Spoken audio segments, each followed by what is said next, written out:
ahead and hop over to the YouTube or the Facebook page, and we're gonna get it rocking over there too, man. That's where we at right now. So come on over to the Facebook page, come on over to the YouTube. We finna get it cranked up over there. Join in on the conversation tonight.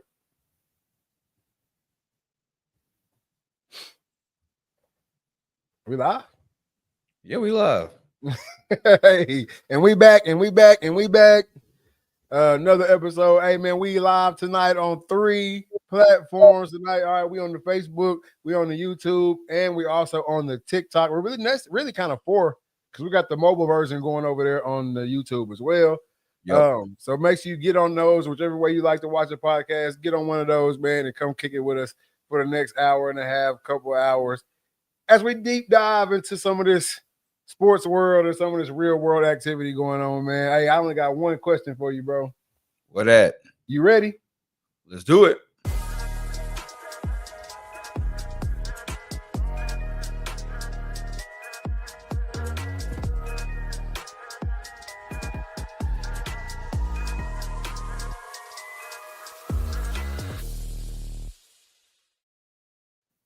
Good afternoon, good evening, good night. This is season 7, episode 37 of the Read, Talk, and Listen podcast. I am your host, Nick Reed, along with my brother and co-host, Trey Reed.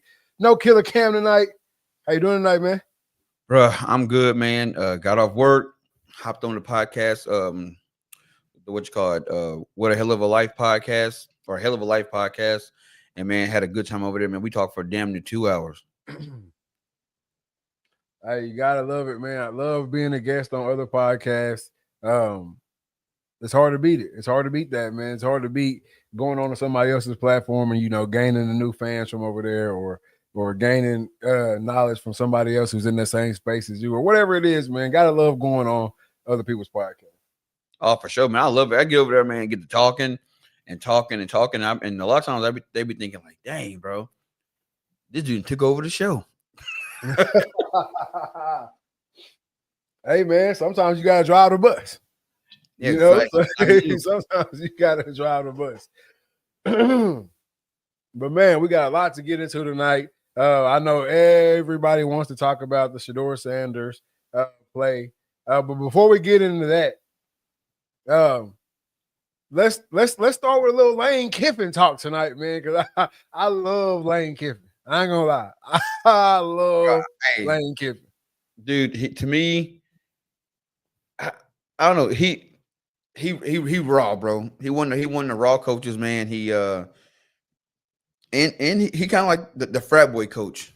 Yeah. You know what I'm saying? He like the frat boy coach. He kind of say what he want to say. And anytime there's a job opening for some odd reason, Lane Kiffin is always like the number one for the job, or the high interest, but he tends to stay where he at. I think he's high interest, first of all, because you know where he's coming from. Yep. It's all about that tree. It's all about the coaching Kiffin tree. What's that? Monty Kiffin tree. Yeah, it's all about the tree, where you come from, pedigree, whatever. But I think Lane Kiffin is one of those coaches. Or the reason I love Lane Kiffin has nothing to do with football, but he's one of those coaches. He's like you said, the frat coach. He's like the popular kid at school, or the I don't even know what it is. But when a coaching job comes up, he's the sexy name to throw out there. Always. Like, if we want the media looking at us and talking about our vacancy or whatever it is, let's throw out Lane Kiffin. Let's throw him out. It's almost like the KD of the NBA, like in NBA when we're getting around trade time. If I'm not getting buzz, hey, say we're going after KD. Say we're going after KD. Yeah. And it's gonna create that buzz, man. So I think that's like the thing for Lane Kiffin. That's why his name is always in it. But I love Lane Kiffin because he don't give a damn. Yep. He one of those coaches that, like, I'm gonna do what I do. A lot of times my team's gonna be like just above that middle of the pack. Just above that middle of the pack. Like, we're not bad. You don't really want to play us, but we're not the national champion either. Yeah, we not elite. Exactly. No, but and what's wild is, like, I can't remember a time where Lane Kiffin was like, where a Lane Kiffin team was ever in playoff contention, or any kind of championship contention. It was just we won enough games. We bowl eligible. He gonna win some bowls. He gonna do that. He gonna win the bowl game. And like you said, he gonna stay in the middle of the road. I ain't, if it's a 10-team conference, shit, we gonna be 5 or 6. But last year, Ole Miss was on the outside just looking in. Just on the outside looking in. They weren't, they weren't standing behind too many people looking in that window. No, he's definitely done a damn good job over at Ole Miss. He's just missing that.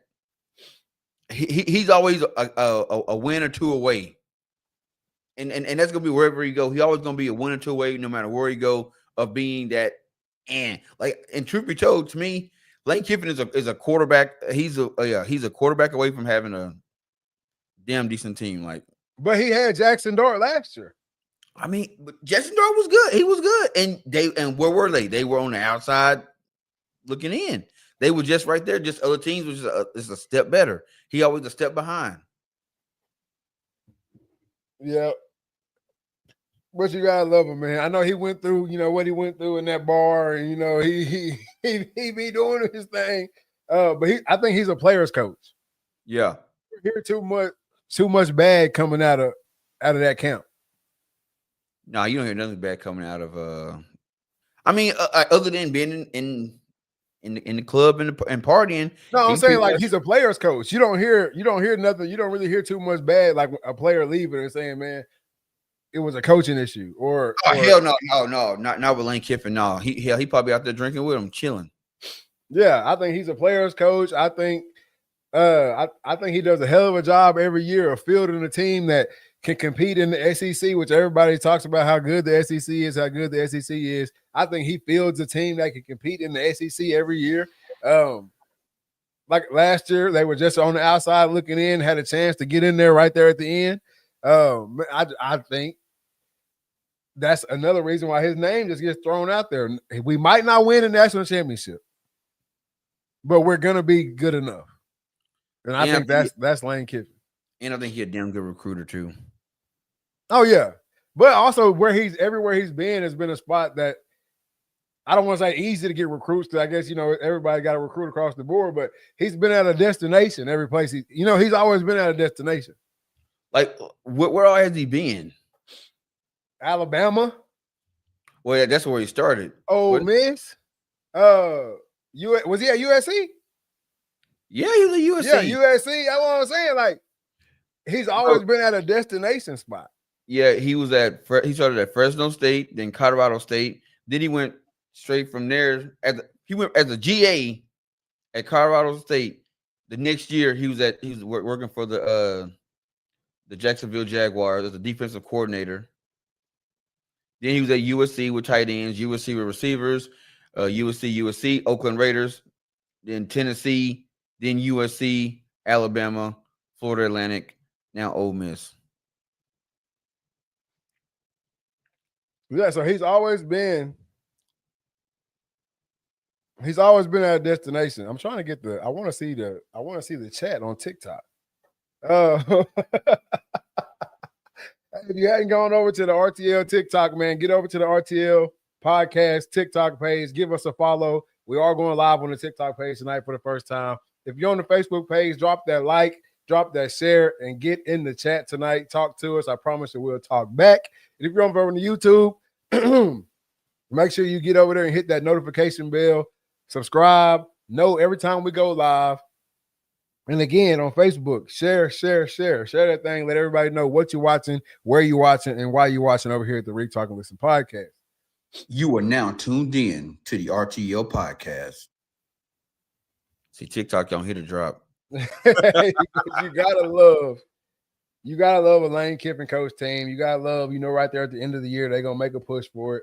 They're gonna try to be up in contention, and you gotta love it, man. He's still carrying on that that Nick Saban. You know what I'm saying? He's still carrying that on, but he's also got the new age swag.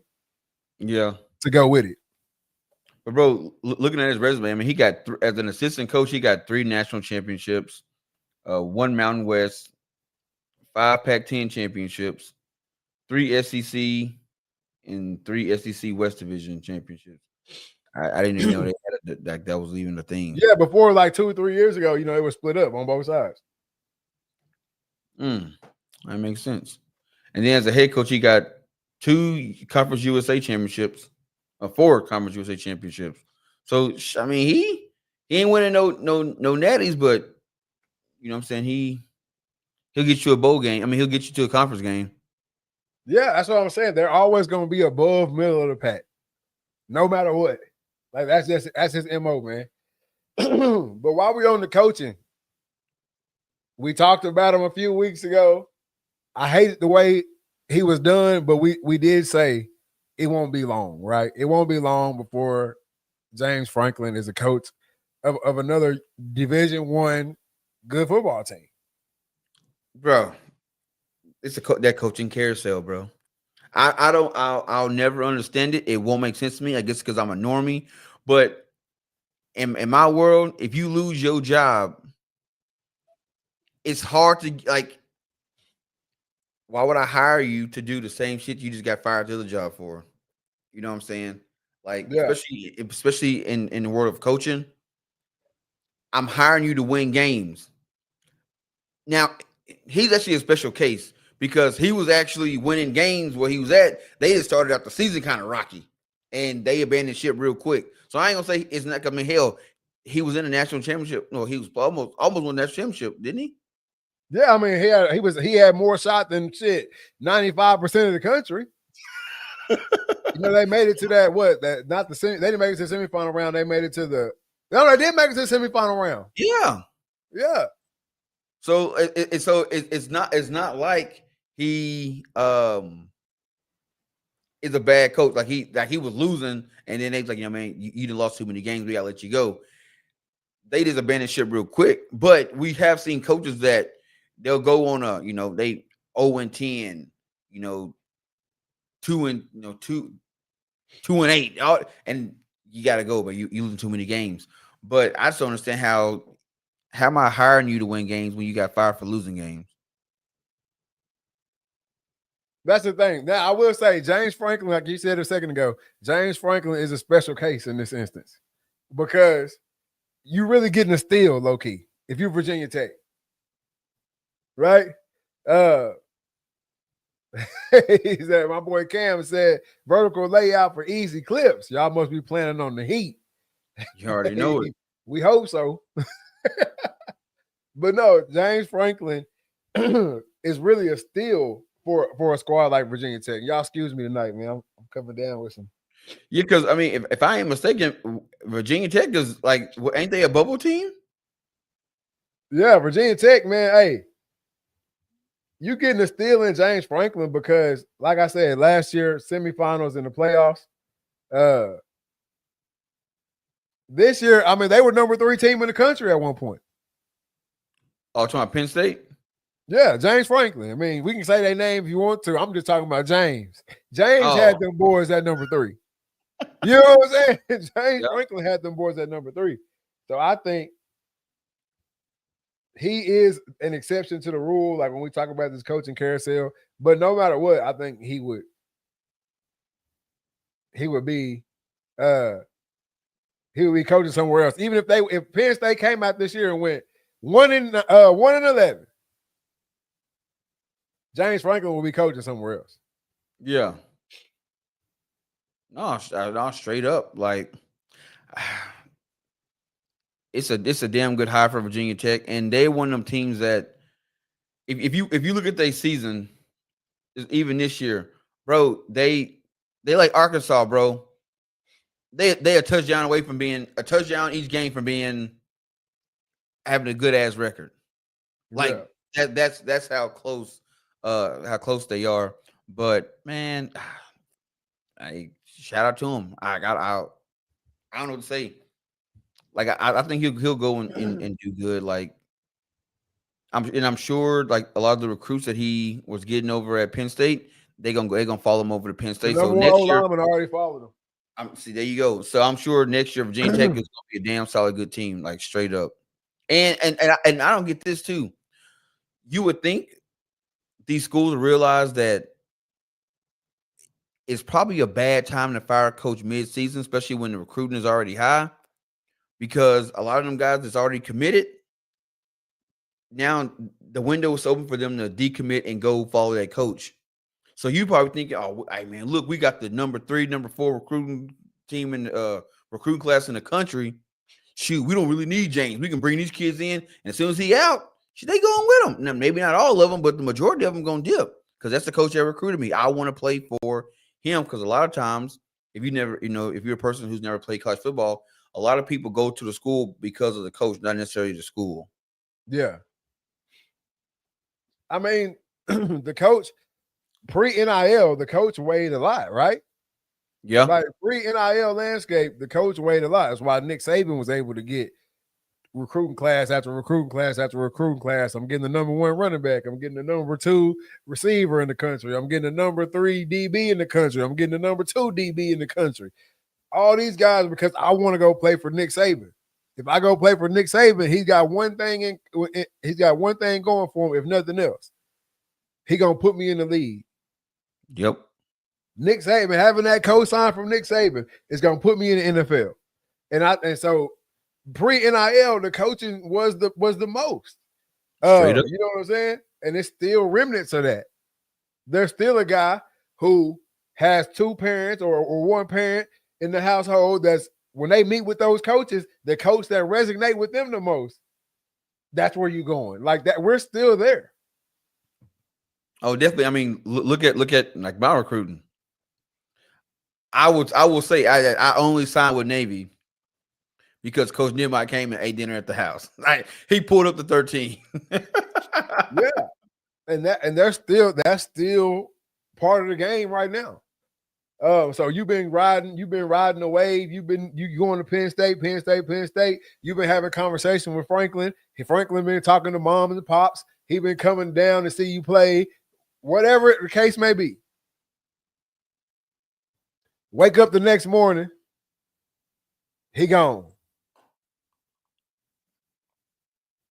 What? Justin Stringfield says Drake May. I mess with Drake May. Drake May doing his thing right now, man. Yep. Drake May doing his thing right now. We'll get to Drake May in a second.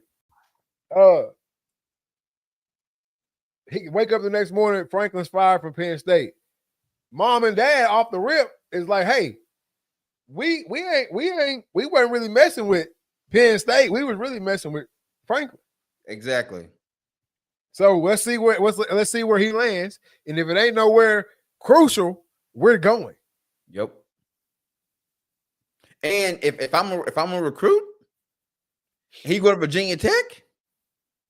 I already see what kind of season they having. I know, hey, I can go there and ball out.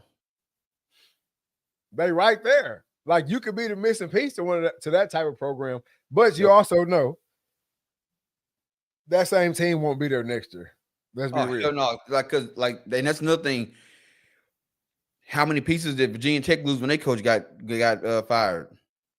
Hey, Justin Stringfield got a point. Penn State going to be in trouble when they realize there might not be a better coach out there. Yep. I agree. I mean, that was the big thing for me too. It's like, okay, you went quickly. You pulled the trigger quickly on the Franklin fire. Now, where's your hire? Hell, he didn't got a new job, but they found somebody. Now, where's your hire? Because, like I said, he can get there. It's proven.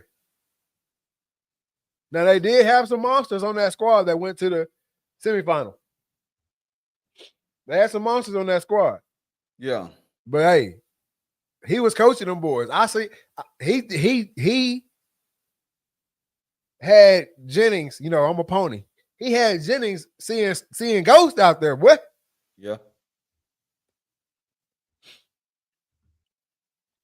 So I know he's a good coach. I watched him dismantle my squad. Bro, think about this. So he got fired after the Oregon game, right? Yeah, I think so. Yeah. No. Northwestern, right? No, it was it was Northwestern. Over the UCLA.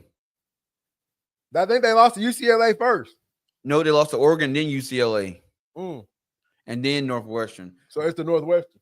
All right, so Northwestern game. All right, so they fired him. No, bro, it was definitely after the UCLA game. He got He fired got after fired UCLA. after their third loss in a row. So just look at the schedule. All right, so yeah, okay, so then Northwestern then. Y'all fired y'all's coach going in to play Iowa, which they almost won that game. They lost. It was only 25-24. Then y'all go get stoned by Ohio State. Then y'all got stoned by Indiana, only by 3 points. It ain't the coaching. It's y'all missing some pieces, and I don't think that the I administration. don't know. 3-point games could be the coaching. 3-point games could be the coaching, bro. You think so? 3-point games could be the coaching. I'm not saying it was. I'm saying 3-point games could be the coaching. Possibly. I didn't watch The the players game. obviously played some type of way Yeah. to be in within 3. So I don't know, man. I like James a lot. I think he brings a lot to the team. I think he's a good dude, like an actual good dude. When you listen to what the players had to say about him and all that shit after he got fired, seemed like he a pretty good dude. Seemed like he was, he was with the shit when it comes to the players. He took over that team at a very, very crucial point in the history. And didn't miss no beat. Didn't miss a beat. It's weird because it don't feel like that long. But also it feel like that Joe Paul stuff was like a long time ago, but I guess it was only it wasn't like 10 years, maybe 10 years ago. Yeah. If that. So what was his stint?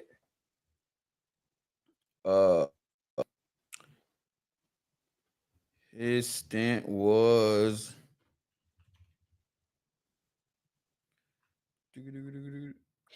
we need another guy in the back.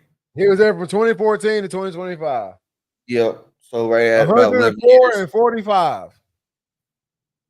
I'm not firing him, bro. I think what got him is that look at the bowl games 8-7 and tournaments playoff 2-1.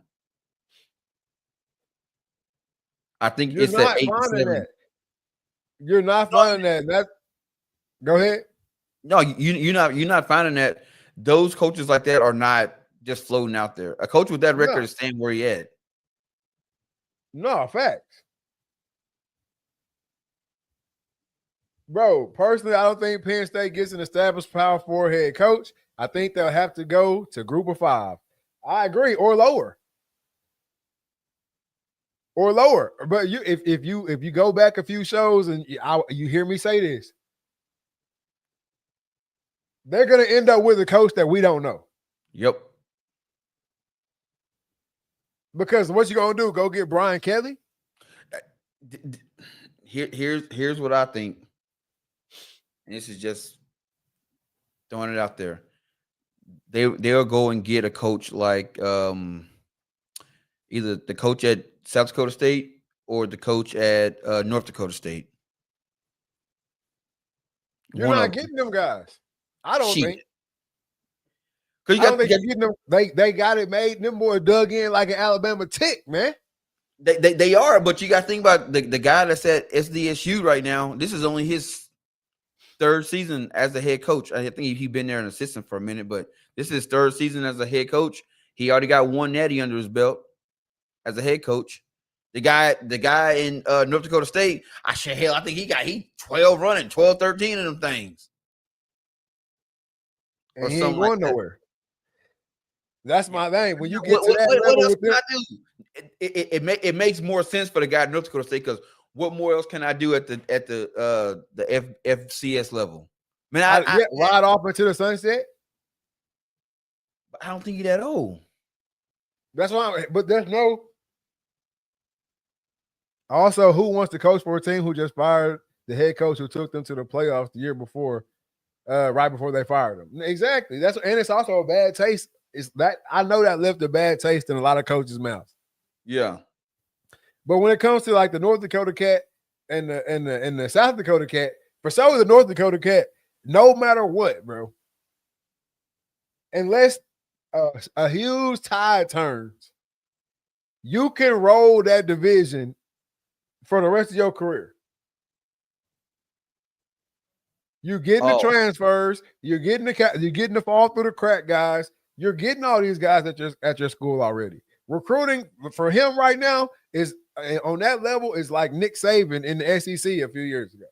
Yeah, and I was wrong. North Dakota State replaced their coach. They got Tom Polasek, and they hired him in 2024. He's 25-2 and 4-0 in playoffs. So he won his first year as a head coach. He won a natty. He ain't going nowhere. And they number one in the country right now in that division. And you know everything around there. Where they at? Billings or something like that? No. They in oh shit. Boy. If you wouldn't have asked me, I'd have told you. Where they at somewhere I remember. Fargo. Fargo. I don't know why I said Billings. Billings is Montana, who is also the number 3. Yeah, Montana. That's Billings. Yeah. But no, Fargo. Hey, my boy walk around Fargo, big king, baby. I'm the king around these parts. You know what I mean? North Dakota State is going to be FBS Division I in a few years too. And then also too, you could ride that wave. He could ride that wave if he wanted to. I can just stay here. You don't think they'll move? No. So I had a little stint up in Fargo, having to work up there for a little bit, and I would talk to guys at the bar and stuff. I'm like, hey man, like, what are the odds that, you know what I'm saying, North Dakota State go up to, you know what I'm saying, FBS? And then some of the guys like, man, hell no. Like the donors and shit, they don't want that, because now you go from being at the top to being at the bottom again. And you know, as when you're at the top, I like this feeling. I like walking in my bank job with my North Dakota State Bison shirt on, talking that shit, because we didn't just put 45 up on somebody, or we didn't just want a natty down in Texas. Mm-hmm. Hell, people in Fargo say Texas is their second home. Frisco, that's our second home. Hell, we run Frisco. Yeah, they didn't want so many natties there. So the donors don't want that shit at all. Same with South Dakota State. I spent a whole lot of time up there in Brookings. They don't want that shit either. We at the top. We didn't want 2 natties back to back. We ain't trying to go to a big D1 and be at the bottom again and have to build our way back up, because the players we got now, I don't think we can compete. No, you can't compete. You can't compete right now, but you will be able to compete a few years from now. I don't know. We'll have to see. Sam, bro, it's hard to get cats to go to Fargo. It's hard. To me, it's conference based. What conference can you come into Division I at? Are you gonna have to come in and play in the Star or Lone Star or whatever, like Sam Houston State? Like that will make me say no. But what if I come in and get in the American Athletic? Can I come in and get in the geographically, the American Athletic don't make sense. Now, geographically, Sun Belt don't make sense. Sun Belt don't either, but Mountain West would make more sense for South Dakota State or North Dakota State, because you just right there. You already got Wyoming. You already got who else is in there? Utah State. Yeah, but hell, TCU was in that mud for a minute. And that was stupid. Yeah, but that's how the ball rolls sometimes. But give them a Sun Belt. Give them a what Justin Stringfield said. Yeah, you're right. I think it was the old AD who was trying to push North Dakota to FBS. Yeah, I know when the last coach was there, after he won his like 9th, it was like 9th or 10th natty. They was like, man, because they were saying we want Bama. I remember when they won in that, they were saying we want Bama. Hell no, you didn't. But go ahead. And I'm the only one. No, you don't. No, you don't. Yeah, that would have been tough on you, dog. Yeah, the conference location don't matter no more. No. But I mean, it would suck for your fans. It would suck for your fans. You playing in fucking Florida and you from North Dakota. And you got, obviously that game gonna be on early. But they travel well. Yeah, but that game gonna be on early. For the people that don't travel, that game early as hell. Oh, yeah. You still at work.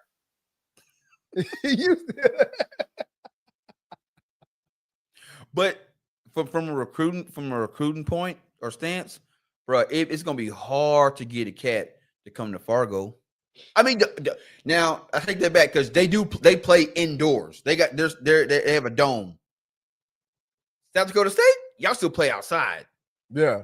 Why? I have no idea. When SDSU got a dome, it snowed just as much in Brookings as it do in Vermilion. But what you call it?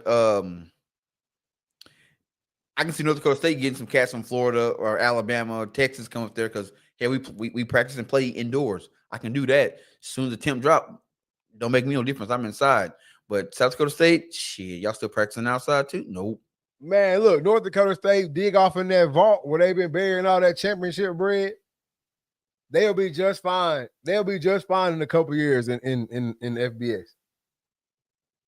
But it's the conference, bro. You can't go to the Lone Star. Like, no offense to Sam Houston, but what the hell is y'all doing? I guess that's probably who would take them. Then you should have stayed where you was at. Yep. See, that's the shit that I want to know. I want to know how that shit go because, like, how long do you got to run a division before it's like, we done done everything we could here.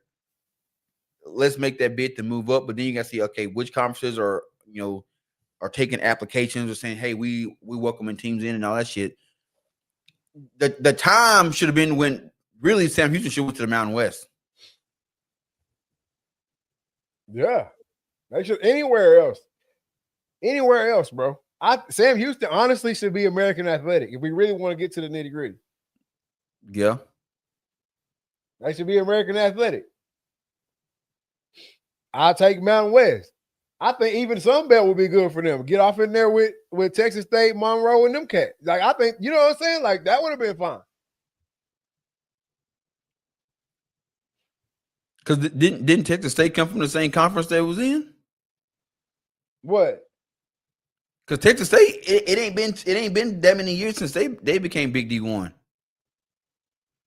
Was Texas State in Lone Star? Or was no, Texas State wasn't in the same thing with Sam Houston State. They wasn't? Mm-mm.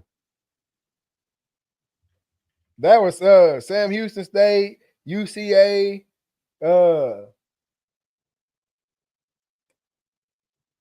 who else? SFA. Bro, I'm pretty sure they was in that conference. I'm pretty sure.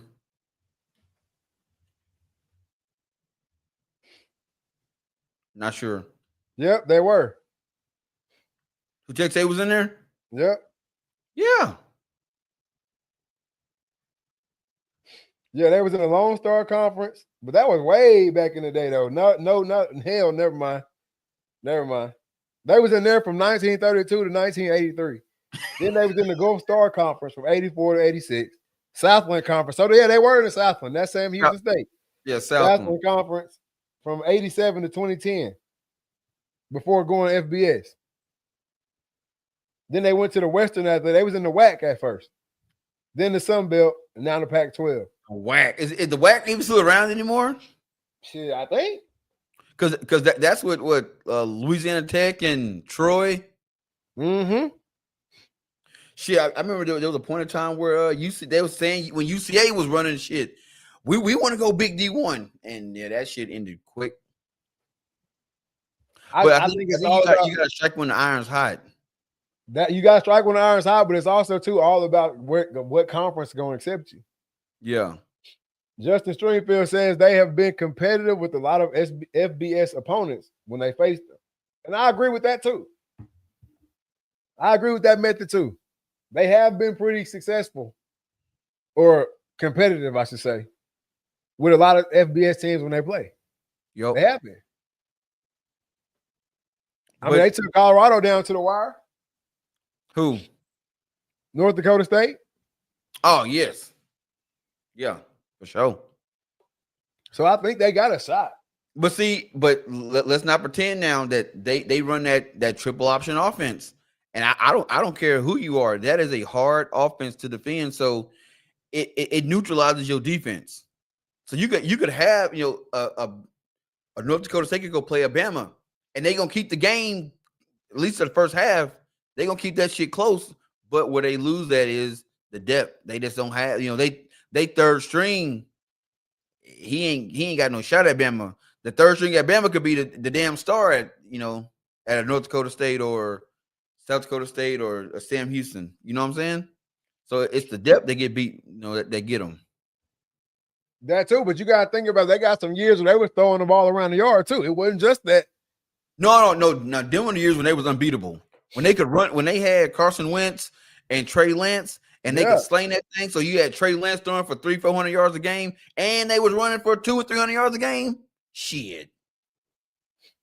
That's what I'm saying.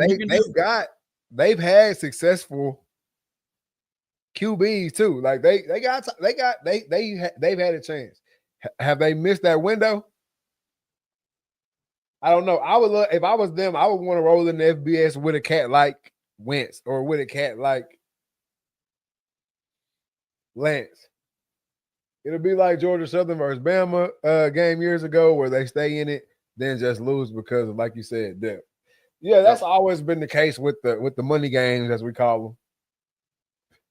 Yeah, it might be entertaining for the fans in the first little half or so, but eventually we're gonna get on y'all ass. Yep.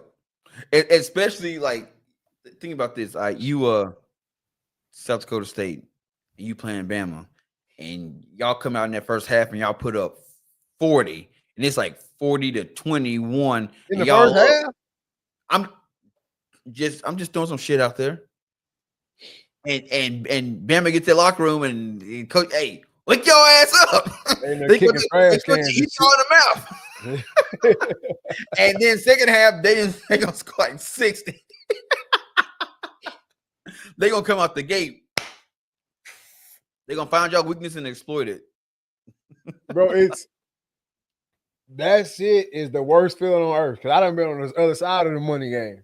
So that shit is the worst feeling on earth. Boy, that third quarter, that bitch long, boy.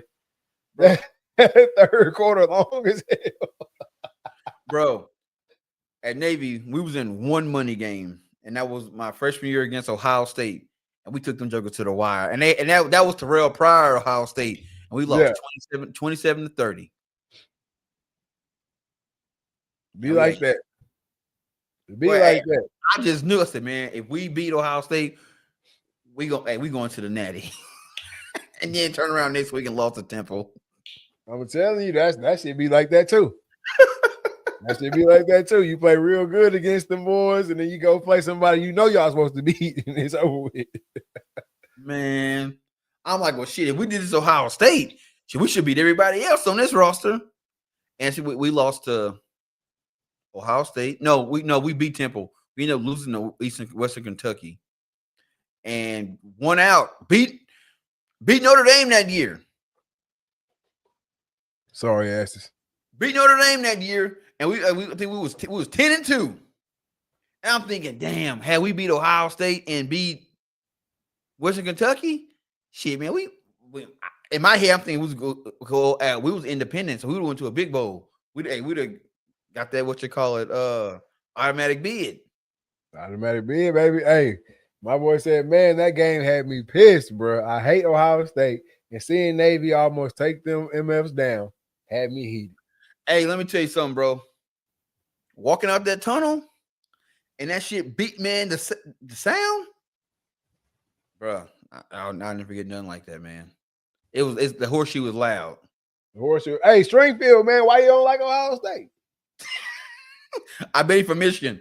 I couldn't let that slide through there, man. I had to find out why you don't like Ohio State. Keep putting it in capital letters. Yeah. Hate. Stringfield, where you from, Stringfield? I bet you from Michigan. Man, it's probably Scrub Signal. Scrub Signal, we got a new page. Hey, Stringfield, where you from, Michigan? No, I want to know. He said, no, I'm from Ole Miss. I'm an Ole Miss fan from Mississippi. I just hate Ohio State. Hey, that Lane Kiffin talk must have brought you out the woodwork. Right?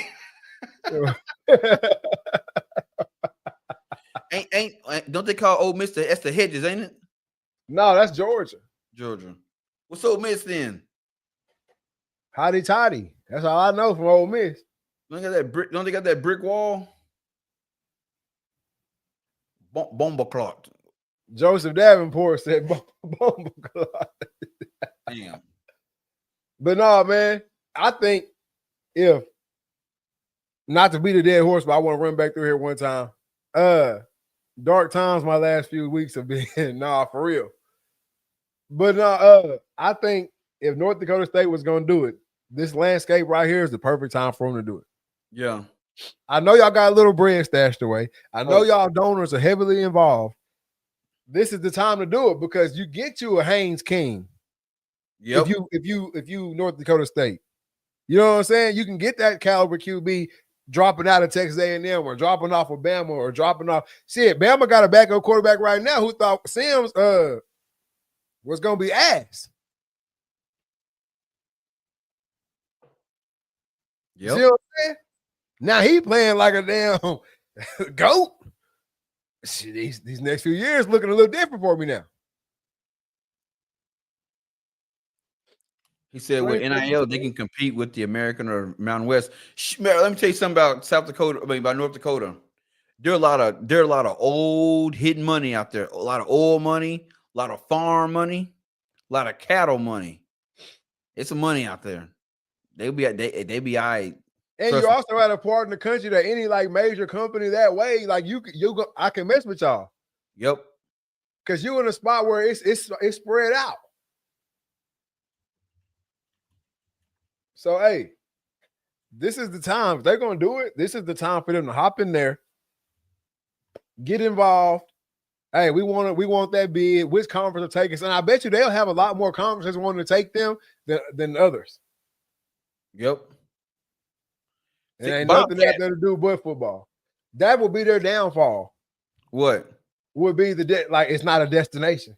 Oh yeah. That would be their only hiccup. I wouldn't even call it a downfall. That would be their biggest hiccup is that it's not like really a destination city or state hell. You know? And they got a bunch of banks. Bobcat, the construction equipment company, headquartered out of there. Shit, we got this Bobcat collective. You come here, lineman on deck. On deck, thank you. Lineman on deck. Shit, man, what?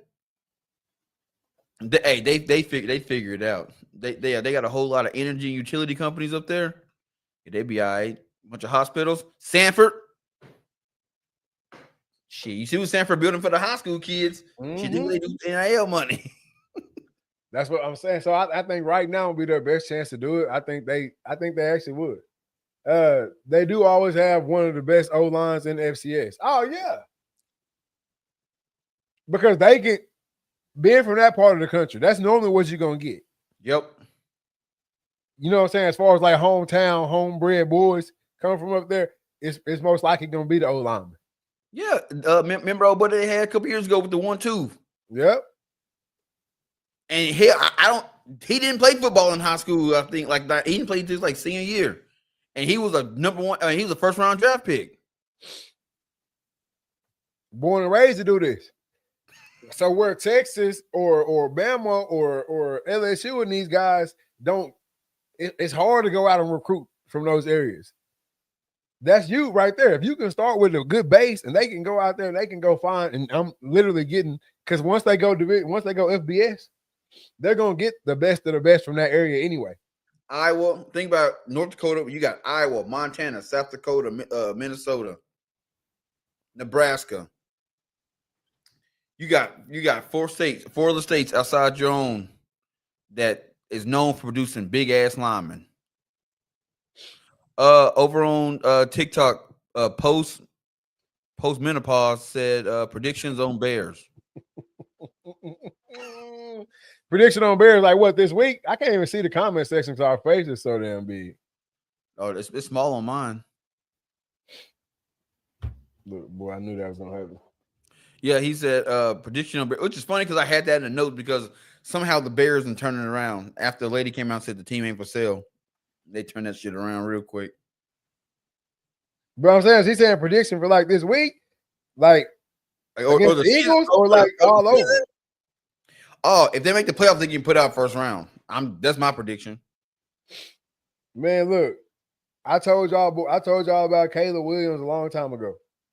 It was only gonna be a matter of time before they finally figured that shit out over there. Yep, because he not a sorry quarterback. No, not at all. Let's see what the rest of their season look like. All right, but before I do that, Justin Stringfield said, and they'd be one of, if not the only FBS team in the Dakota and few states around. Yep, because if you think about it, when it comes to FBS in that area, you got Iowa, you got Nebraska, you got Iowa State, Minnesota got University of Minnesota, and then you got Wyoming. That's it. And you bound to determine, but you got the pedigree. You got the pedigree over a lot of them schools. It's right now for sure. Because you're a winning culture already. Like y'all win that hoe. That's what y'all do. So I think they'll be fine, man. But look, the Bears got the Steelers, Eagles, Packers, Browns, Packers again, 49ers, and Lions. I don't know, fam. They got some shit to go through. They got some shit to go through. I like them now, but they got some shit to go through.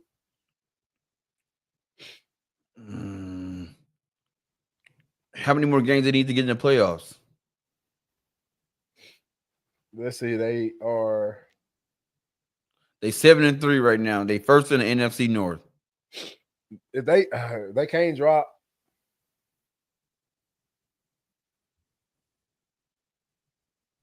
And what's the games back in the NFC North? Like who next?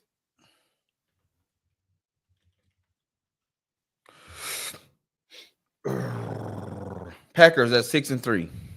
They gotta play them boys twice. That's what I'm saying. That's tough, bro. They gotta play them boys twice to get out. Shit. Then the Lions too. 6-4. They gotta play the Lions at the last game, which is all gonna be pretty much decided by then. Or that could be the deciding factor. Yeah. I don't know. Hey, I mean, if Caleb Williams get him to the playoffs, then all these commentators who've been talking shit about him got to come back and eat crow. But as you know, that won't happen at all.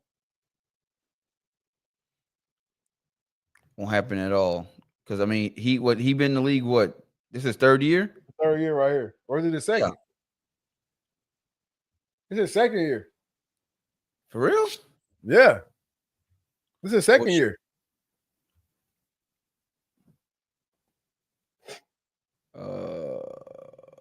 Yeah, you're right. Second year. So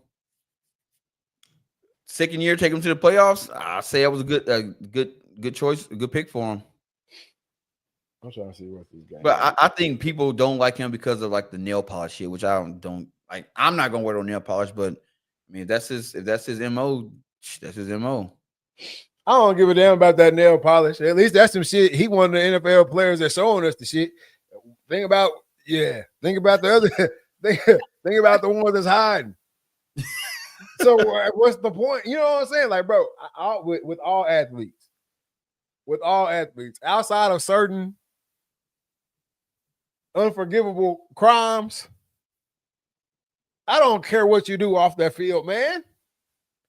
I don't see you Monday through Saturday. Never do, unless you play Monday or Thursday. I don't know you. I'm never gonna meet you. When it comes to the athletes, I never get caught up in their personal life. I don't care how many baby mamas you got. I don't care. I don't care about none of that. Don't make me no mind, as they say. Don't make me no mind. What you eat don't make me shit. You know what I'm saying? Like, that's the type of time I'm on with the athletes, bro. And really like celebrities and all that. Like, if I like your music, I like your music. I'd rather QB wear nail polish than beat girl or sexually assault someone. That's what I'm saying. That's what I'm saying right there. You know how many, man, come on, man. We ain't got to get into all that, but we know how many of them out there beating on them, for sure. Bears can sneak in at 7 or 6, I think. They can. Bro, all they gotta do, if they come out and beat the Packers in this first matchup, then they're gonna be good. But they lose to the Packers the first time, it's gonna be rough on their ass. Yep. But Jordan Love struggling right now. You got the boy, I know it. He on my fantasy. Yeah, you got Jordan Love struggling. You got Jordan Love struggling. You got the Lions struggling. They're not struggling, but they doing dumb shit to me. And the Vikings ain't nobody ever worried about. Yeah, the Vikings the only team in this conference that we can't even talk about. But bro, I'm gonna tell you now, bro. Living in South Dakota, I never felt so bad for a fan base than I did the Vikings. Because, bro, they always right there. They always right there, and then either they'll sneak into the playoffs, win one, get put out next round. They'll have a bad season, go in the winning streak, get to the last game of the year. They got to win this game, lose, and it don't be like a bad loss. It'd be like they didn't came back from being down 30. It's 31-30. They on the 20-yard line. 2 seconds left. They kick a field goal, shank it. Ain't no love for the Vikings, bro. But I think the football guys is cursing them for that dumbass trade they made with the Cowboys back in the 90s. Man, look. The Vikings did a bunch of people wrong. We ain't got to go far back. They curse forever, bro. They curse forever, bro. They've been doing cash wrong for a minute now. Who? Bro, AP.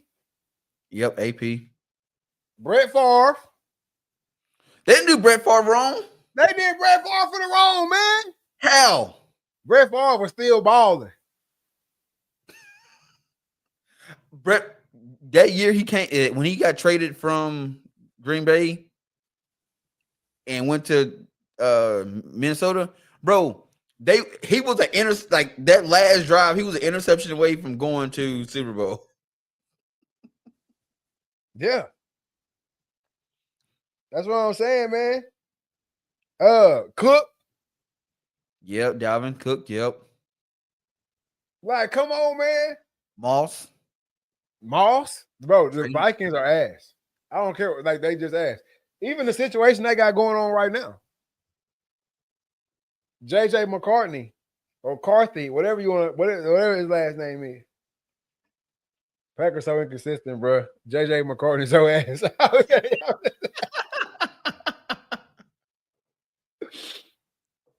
Even that's what I'm saying. Even the situation they got going on right now, bro. Like he's done, bro. This was the thing. Remember last year?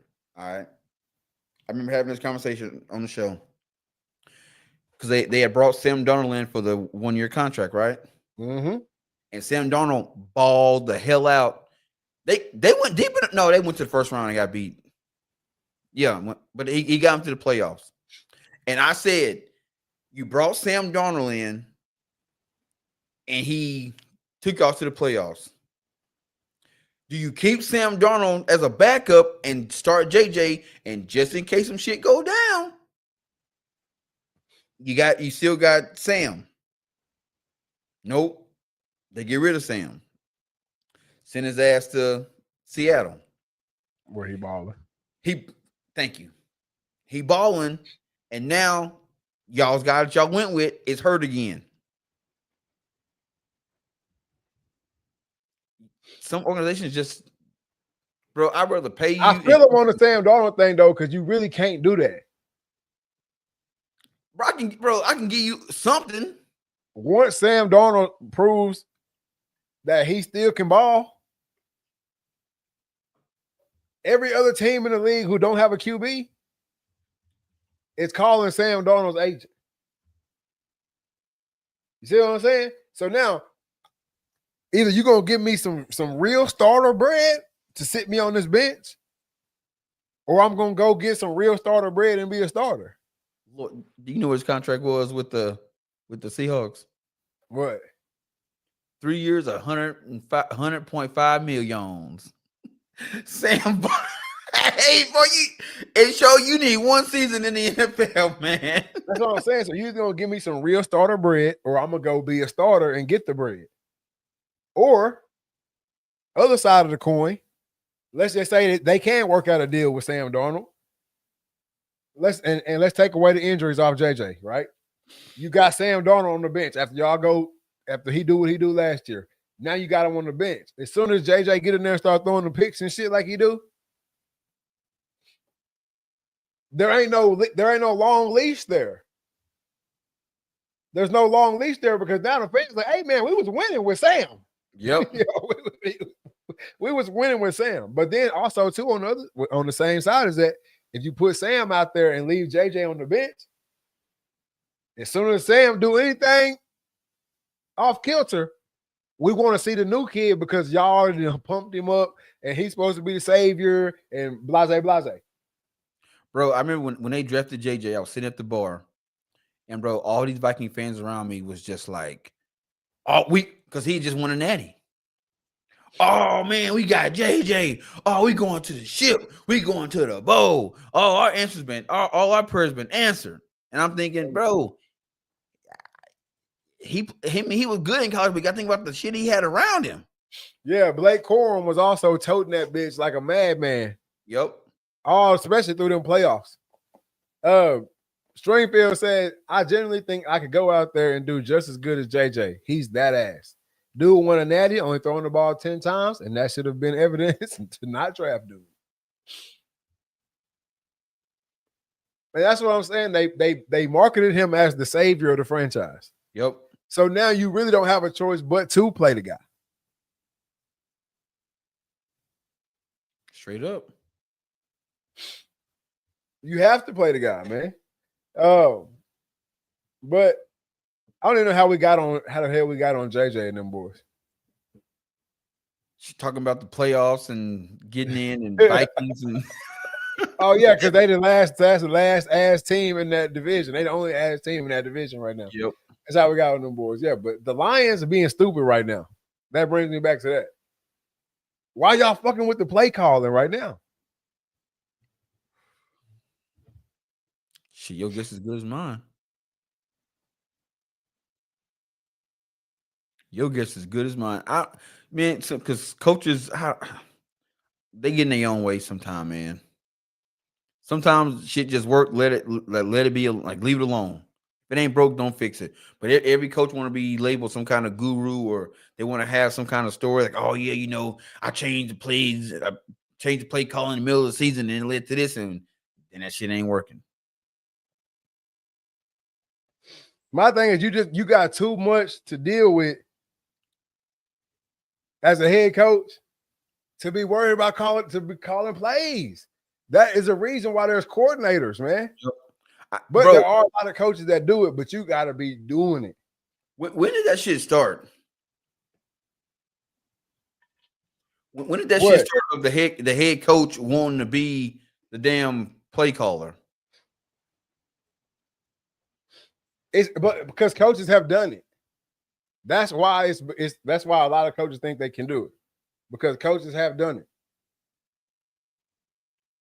But I'm saying, like, when did it become a thing? Because, like, at first you had coaches, like, it was rare that your head coach was, you know what I'm saying, the play callers. You had a coordinator. But now it seems to be a trend that now every damn head coach want to call the plays. Now, I do understand a lot of these head coaches, they were coordinators, so now they're not used to not calling the plays, so that would make sense. But now it seems like at every level, hell, even see at the high school level now, you got the head coach, offensive coordinator, who up in the booth, the head coach calling the plays from the field. But why the hell he up in the booth then? Nah, for real. That is how it's like a over. I gotta be in control of the whole thing. I gotta be in control of the whole thing. When I see head coaches as a play caller, first of all, either one, you done hired a cat that you don't trust. Mm-hmm. That's off the rip. When I see the head coach calling the plays and he got a coordinator on staff, right? Right. You hired a dude you don't trust, and then on top of that, you can't let go. Whether you used to be a coordinator, now you got hired as a head coach over here, or they done promoted you up to head coach, you can't let it go. You can't let it go. And then for some coaches, I can't say that might help them stay in the game. Calling the plays might help them stay in the game, but I can't get it. Stringfield says I literally only needed 4 more fantasy points with St. Brown, Williamson, but Goff couldn't hit a receiver if it prevented the death of the world. No, Goff did have a bad night. Also, exactly why Packers head coach needs to stop calling plays because he sucks at that shit.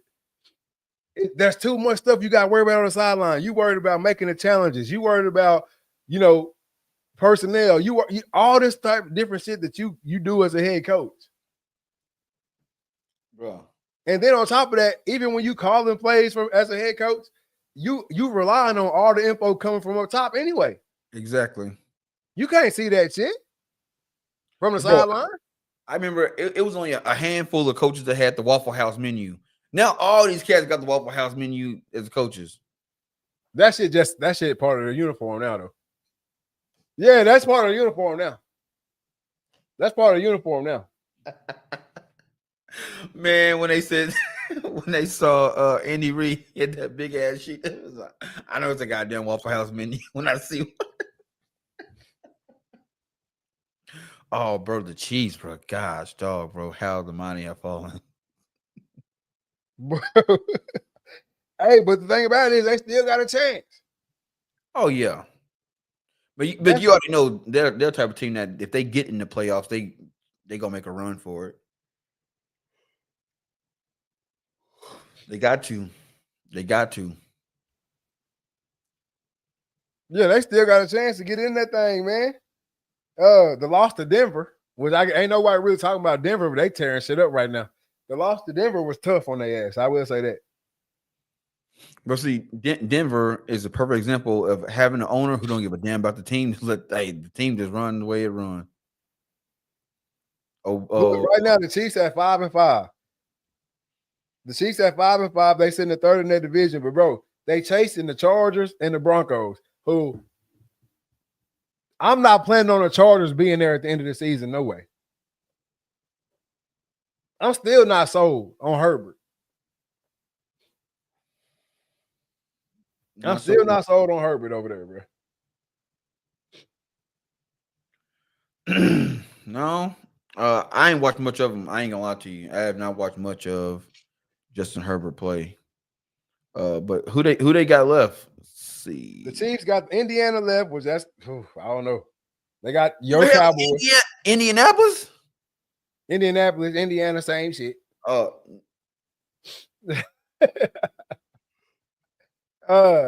They got your Cowboys, they got the Texans, they got the Chargers, they got the Titans, Broncos, and Raiders. They have a chance to win out. Yep. The Colts game, they're gonna have to bring that shit now. But other than that,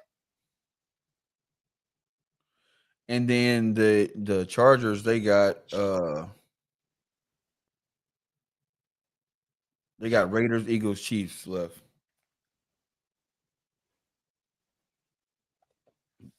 They fuck around and lose all 3 of them. That's what I'm saying. Like, I don't believe in them boys. Are any of them games on Thursday or Monday? Let's see. So they got Raiders, Eagles. Those are Sunday, Monday. Then they got the Chiefs on a Sunday. They got the Cowboys on a Sunday. They got the Eagles on Monday? Yeah. Over with. That's an L for sure. That's an L for sure. Bro, Thursday or Monday, them boys can take that L. And then the week 17 and 18 are to be announced. But it's the Texans and the Broncos. Texans is a dub on their unless I don't know. The Texans are ass. What happened, bro? Because what happened from last year? That shit don't be real, man. Damn, they had my boy from Ohio State, man. I thought he was gonna be it, gonna be their savior. That shit don't be real. Nah, he good. He good now. But the window for that winning shit, that's why I think what the Chiefs was doing was so fucking cold. I think the Eagles being as good as they are back 3 years in a row is that shit is cold. That shit is cold, bro. Because the window in the NFL for your team to stay successful is so small. It's so small. Think about this. If Tank Dell doesn't get hurt last year, they go on a stupid run probably. Yeah. You see what I'm saying? And now that's why if you look around the league, the best teams are the ones with great OCs like Pats, Rams, Seahawks, Colts, and others. No doubt. Yep. No doubt. That window, when the Patriots was on their runs, and he just mentioned the Patriots, that shit was cold because how do you keep that window open? Yep. Hell, they had a stick propped up in that. You know what I'm saying? They had a stick propped up in that mud. For a minute. It only takes one guy to go down. Now he go down. The questions start raising. You know, what we going to do with him next year? You know what I'm saying? Can we move some money around with this guy? He becomes a trade piece. He gets traded off. You bring in 3 more cats. Them cats don't pan out. And now you back in this cycle of trying to figure out the potion again. Man, that shit tastes good. Last time you made it, why you can't get the seasoning right no more? Not everyone can be like my Pats. Dominant for 2 decades, irrelevant for 5, and back again. No, hey, what the Pats did was crazy because and if you look at how they did it, one, we ain't paying your ass. Either you gonna come in here and win, or we'll ship your ass to Cleveland. Yeah. X Hightower. Well, hey, I don't care if you was just, you know what I'm saying, you led the team in tackles and damn near won defensive MVP of the year. You want some more money? Send your ass to Cleveland. And then they would go, they wasn't making splashes in the draft. They was finding guys, hell, selling hamburgers and shit. Hey man, you want to play? Come on out here. Because it didn't take it. It don't. When you got certain pieces, it don't take a splash in the draft. Mm-hmm. And then your guys don't want to leave. You like you can believe all you want to about the Patriot way, you know, whether it was right or wrong, whatever. Like the guys didn't have fun playing there. You know, you hear guys that's now commentators and shit that's saying like, yeah, I enjoy winning, but I did not like being in the organization. It just because it wasn't fun. Well, motherfucker, last I checked, it ain't about having fun at that level. It's about wins, losses. Yeah, it's going to work. Going to work. A lot of motherfuckers don't like their job, but you got to go because it pay the bills. Yeah, it is what it is. But they was doing that shit with, man. I mean, I would love to go back and see how many guys had 1-year contracts. A bunch, I bet. And then think about this: at a time, let's be real, Tom Brady was never the highest paid quarterback when he had every right to be the number 1 paid quarterback in NFL history. There's no way Patrick Mahomes should have the richest contract. It should have been Tom Brady. It should have gave Tom Brady $1 billion. That's just his era, though. Because if Pat got $500 million on 2 Super Bowls, hell, shit, with 6 of them things, the hell, but that's just his era. His money got cut off by his era. Yeah. I don't think the Patriots going to give him $1 billion anyway, whether he was worth it or not. You know, that's another story. I don't think the Patriots going to give him that regardless. But Robert Kraft liked his money. But his era stop them. He said we were finding glue guys. Exactly, y'all. It was what pieces? What piece fits? For cheap. What piece do we need? And that's what they was going to go get. But they also had a lot of guys who were scouting in areas that in places that a lot of people wasn't scouting. I don't need 6'6". I don't need 6'5", 6'7". I need 5'11", 6'1", and can get to the spot I need them to get to every time I tell them to get there. Ain't gonna catch it. Ain't gonna catch it. That's how you end up with a Wes Welker. That's how you end up with an Amendola. That's how you end up with a what's the other one? What's the other short one? Oh. Before Amendola. It was Wes Welker, then it was what's the other one? Oh man. Edelman. Julian. How did we forget about Julian Edelman? That's what I'm saying. That's how you end up with those type of guys. Then you end up getting Gronk. Need 5'11" white slot receivers. Then you get Gronk.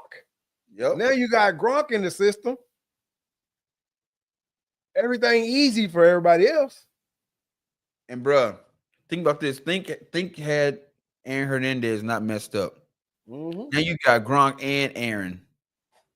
Now I don't know what an offense will look like with two dominant tight ends like that, but good. You split Aaron out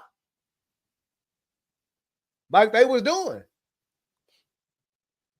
You split his ass out wide, and you put Gronk hand in the dirt, and you play ball. Man, bro, I with Aaron going down, I think the Patriots they probably dropped 2 Super Bowls. Yeah, probably. If not more, hell. Huh? If not more. If not more, yeah. Bro was a baller. Regardless of what the off the field shit that happened. Bro could ball. Yep. Hernandez can flat out ball, bro.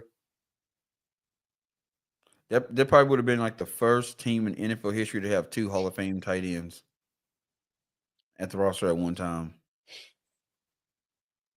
Because I definitely think that if he don't get no trouble, he in his career stays on the trajectory he was on.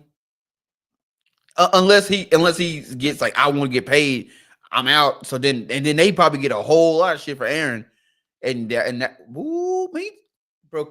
Imagine them trading Aaron and getting 2-3 first round picks. Oh, I don't know about all that. What do you think? I don't know about 2 or 3 first round picks.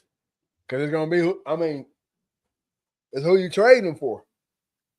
Or who you, I mean, not for, but 2. Yeah, then I mean, they probably send his ass to Cleveland. We know they ain't giving up no first round picks. Hey, I saw a very, very interesting article today. Speaking of Cleveland, about Miles Garrett saying he's wasting his career in Cleveland, basically, and like, what would a Miles Garrett trade package look like, and who would be the potential teams? There's not one. There ain't one. There's not one. Well, because let's think about it. What teams? Well, any team would benefit from having Miles Garrett, but what teams could afford to gain Miles Garrett, highest paid non-quarterback in football, and not give away the house? The Browns. I mean, not the Browns. The Bears. They're gonna have to give away the house. No, they won't. More gone. They ain't got to trade no players. Bro, Cleveland ain't letting him walk. He under contract. I'm gonna tell you. If the Bears were to get that trade, so the Bears would get Miles Garrett, but the Browns would get the Bears 2026 first round pick, the 2026 second round pick, the 2027 first round pick, and their 2027 fourth round pick. That's picks they already got. Bro, first of all, Cleveland would be dumb as hell if they do that. And the Bears would be dumb as hell if they do that.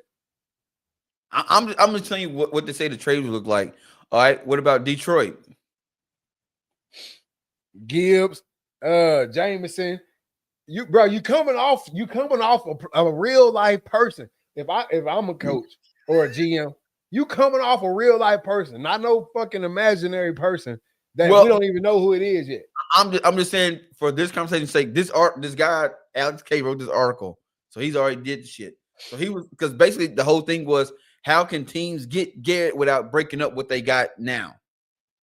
So if Detroit were to do it, they would get the 26th first round pick, 26th second round pick, 26th fourth round pick, and 27 first round and 27 third round.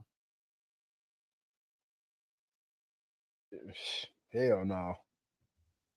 That's crazy. That would be crazy work. That would be some crazy work. Cleveland is a dumbass organization, though.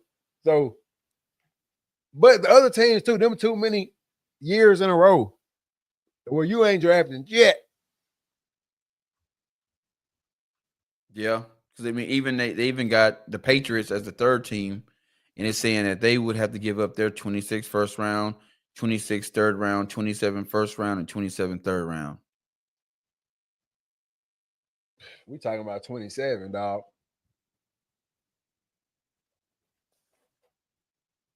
And this, no knock to Miles Garrett, because I think he damn near the greatest.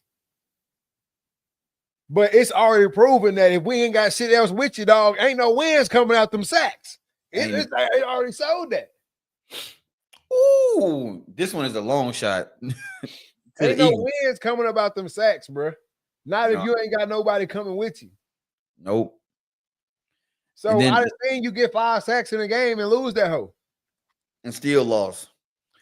And then they say the last option would be him going to the Eagles. But in order for him to get to the Eagles and the trade work, the Eagles got to give up 26, their 26 first round pick, 27 first round pick, and their 29th in the 29 first round pick. Bro, if I'm doing any deal with the Eagles and y'all trying to get Miles Garrett, ain't no way y'all think y'all gonna have a motherfucker named Carter sitting on y'all D-line next year, or Jordan Davis sitting on y'all D-line next year. None of that shit.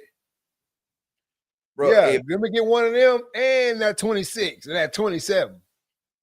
Bro, I can tell you now, if the Eagles made this trade and the Browns took it, and they give up only 3 first round picks over the next 4 years, bro, the Browns will be the dumbest organization to ever walk this planet. But the Eagles can't afford to give up them picks either, because they at a point in their organization where they need them picks. Yeah, they need them. Something finna have to shake in there, Philly. Somebody got to go. After this season right here, somebody gonna be gone anyway. You think so? Bro, it's too much bullshit going on. Too much bullshit going on. Somebody finna be gone anyway. AJ Brown gonna get traded, or hell, he might request a trade. The way shit going right now. Man. Devontae Smith. That's what I'm saying. The Eagles got too many key pieces to even be talking about trading with nobody. No shit like that. I need Cooper DeJean. I need something up off you. For somebody like Miles Garrett, I gotta have something back. I gotta get something. A real life human I can shake hands with. Right now, today. Not some cat that might get here and flake out. Yeah, no bullshit. Y'all got too much on the roster for me not. But if you Cleveland though, and say a team make that trade, think what you can do with them picks. Because now you got a bunch of first round picks. You can turn them into multiple picks. Now it might not be, you might get, for a first round pick, you might be able to get 2 of somebody's second round picks, maybe 2 third rounds. I'd give up 2 if I really want to jump up and get a high spot in that draft, or have the ability to have 2 first round picks. I'd give up 2 seconds and 2 thirds, or 2 seconds, a third, and a fourth to have 2 chances to pick in the first round. But are you an organization that draft well? Because if you Cleveland, first round picks don't do shit for you either. Don't do Okay. shit, no. You see what I'm saying? Don't do shit for you. First round picks don't do a damn thing for you. Obviously, we've seen it over and over again. You're not good. You're not good. You're not good at that draft shit. No, you just not. You drafted 2 QBs in this draft. Let's let you know what we got going on. And that shit is a Not draft one, sign one. You drafted 2. Same round. No, 2 rounds apart. Yeah, that's right. Yeah, third and fifth round. Bro, and I feel bad. I feel bad for Shedeur. Hell, I feel bad for Dylan Gabriel. I'm gonna tell you because I feel like he a pawn in this shit too. I feel bad that he got concussed. Other than that, I don't feel bad. Shit. To me, I definitely don't feel bad for you now. I definitely don't feel bad for you now because you got the shot. Yeah. You got the shot. You could have set up everything that anybody had to say. If you come out there and you light that shit up, everybody got to shut up. You come out there and be ass. I know that. I know your first read was that 10-yard, that 8-yard, that 5-yard check down. Yeah. But you could have, you could have threw that motherfucker down there. He can't, he don't got the arm to.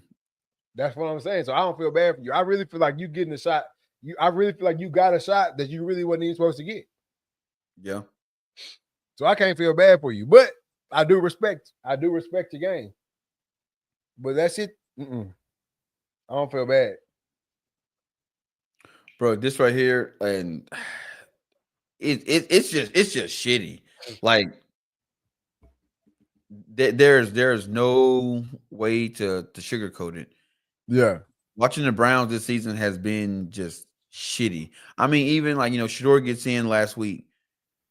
Or last Sunday. And it's like the play is just so damn bad. Like you got 3 dudes blocking one dude. Technically, one guy was blocking one guy, and 2 dudes were just kind of just standing there. Sack. But they don't talk about that. It's like it just makes the whole play look bad. Like that whole every drive he had, he constantly had somebody in his face. Yeah. And then you put a guy out there who has never taken snaps from the starters. I know you had the O-line coming out saying that was my first time even hearing this cadence. Yeah. And all that type of shit. I mean, that we knew, but we knew this though. We knew that the organization was ass off rip. We knew that. We knew that he wasn't getting reps in practice with the ones. We knew he wasn't really getting too many reps in practice at all. Yeah. You see what I'm saying? So like it's been a setup the whole time. It's been a setup the entire time. I'm actually honestly surprised that he got in the game. Yeah. And they named him the starter for this week. And I'm anxious to see what it's going to be like this week. The Raiders are ass, but Max Crosby is over there on that D-line. So I'm anxious to see what it's going to be like this week. Man. Max Crosby could have 7 sacks in this bitch. Easily. So, I don't know, man. I think a good takeaway I could take away from that first little showing right there that we got was throwing the ball downfield. He was not worried about throwing that bitch downfield. He was going to throw that hoe. Yep. So I'll take that. The pick was on a hit. He was getting hit when he threw it. That's when he threw the pick. He wasn't just throwing no crazy picks like that. He moved around in the pocket well, got outside the pocket well, extended plays. But, again, organization ass.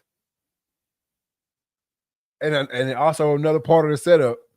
Look at when Shedeur was in, the receivers and tight ends and shit that was in, Yeah. should not have been in the game.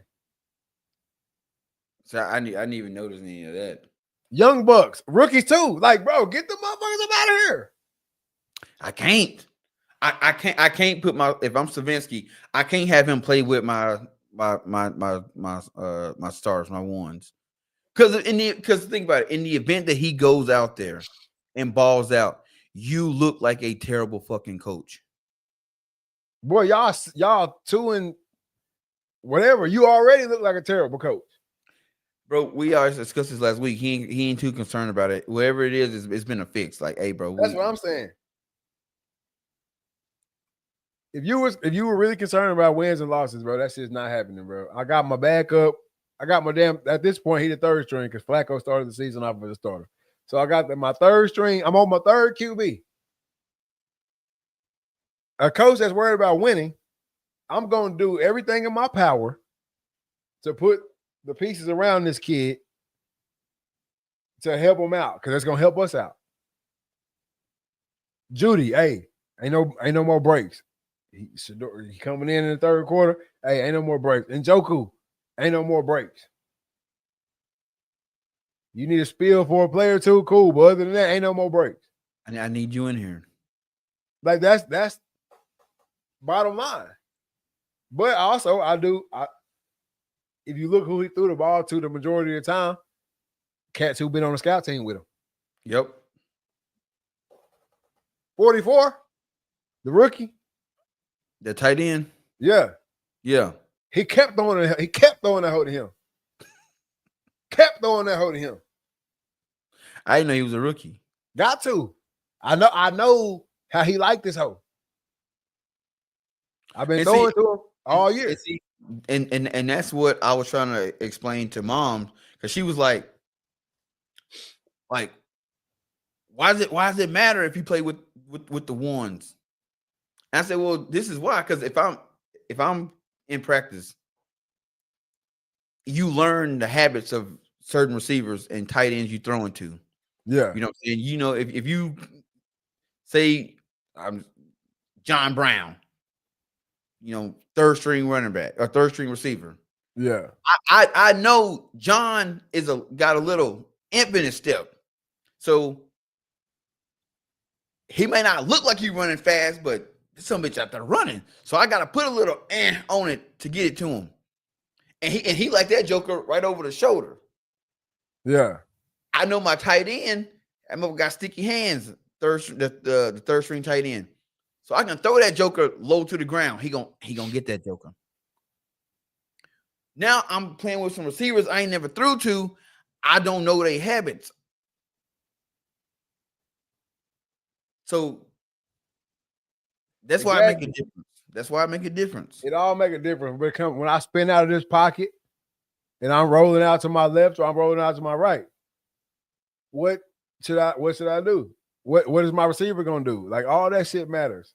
C. Bailey Vlog says, should Cleveland lose its team after this many years of garbage management? I wish it worked like that. Yep. I wish it worked like that because they would have been lost it. But to me, at this point, you're just ruining careers. Yep. You're just ruining people's careers. Like, get off the gas, man. Pass the ball. You know what I'm saying? Like, give that shit to somebody else, bro. Let them have a spin at it. But I knew this shit was gonna be a setup, man. And then they have to come in against the Ravens, too. I think that was ass. Yep. And the sad part about it, hell, he almost won the game. Had old buddy Carter in the end zone. Yeah, and that's another young buck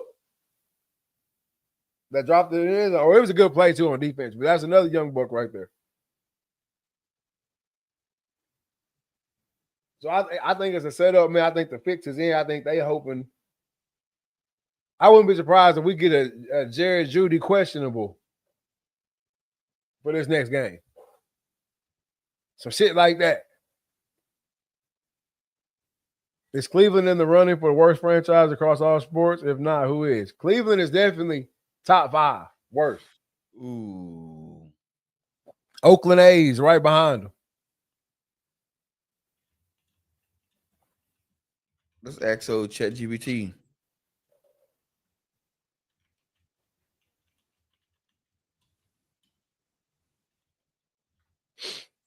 It's gonna give me some damn soccer team. Watch.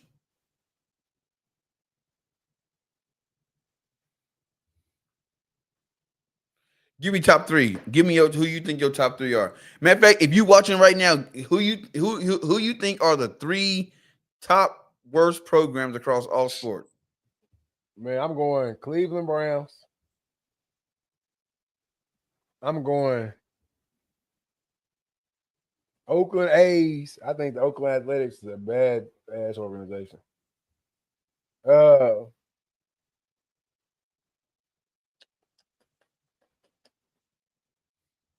I would say the Pistons, but they back on top.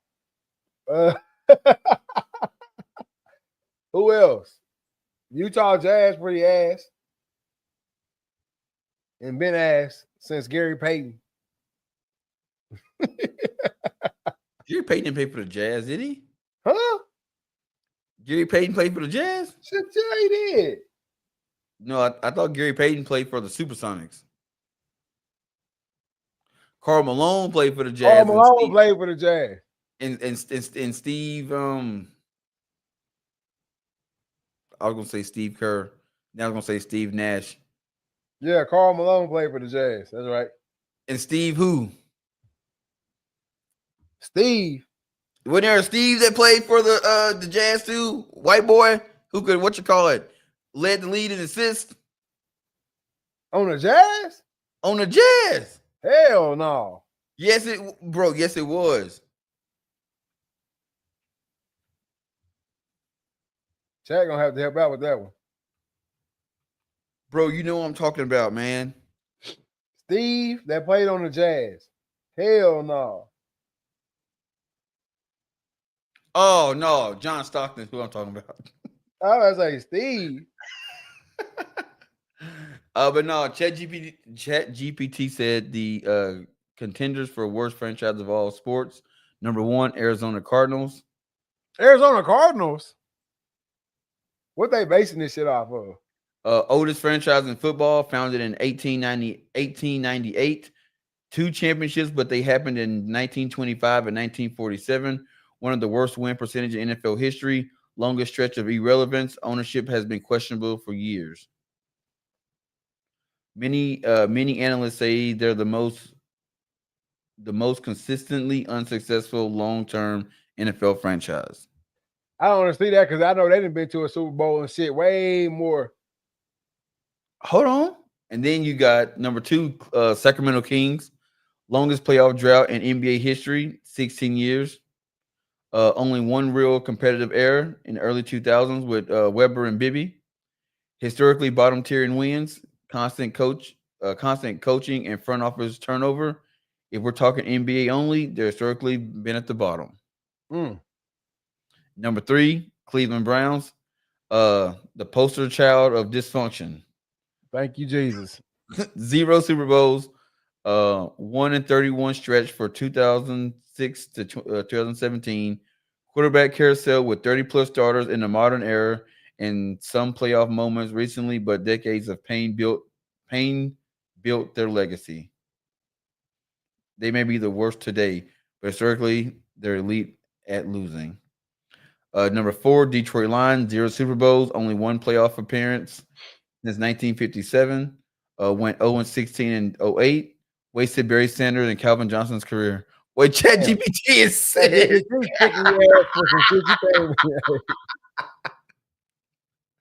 Then said the Vancouver/Arizona Coyotes, arena issues, relocation rumors every season, almost no playoff success, poor attention, constant league bailouts.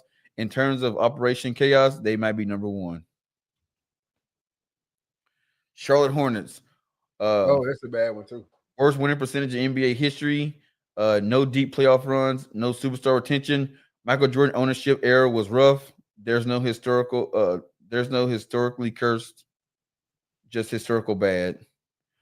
But the true number one answer based on most metrics is Arizona Cardinals. Man, I would have never thought that shit. I know they ain't been good, but shit. I seen them boys play in the Super Bowl in my lifetime. Exactly. See, Bailey said Cleveland, Washington Nationals, and Expos, and Lions. Well, you got 2 out of 3. Yeah, the Nationals, they really should be on that list. Because outside of that one season, them ain't did shit.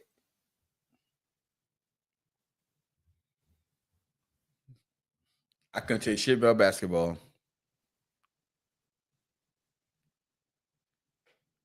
You got the Nationals the worse than the A's? I think the A's might be. Huh?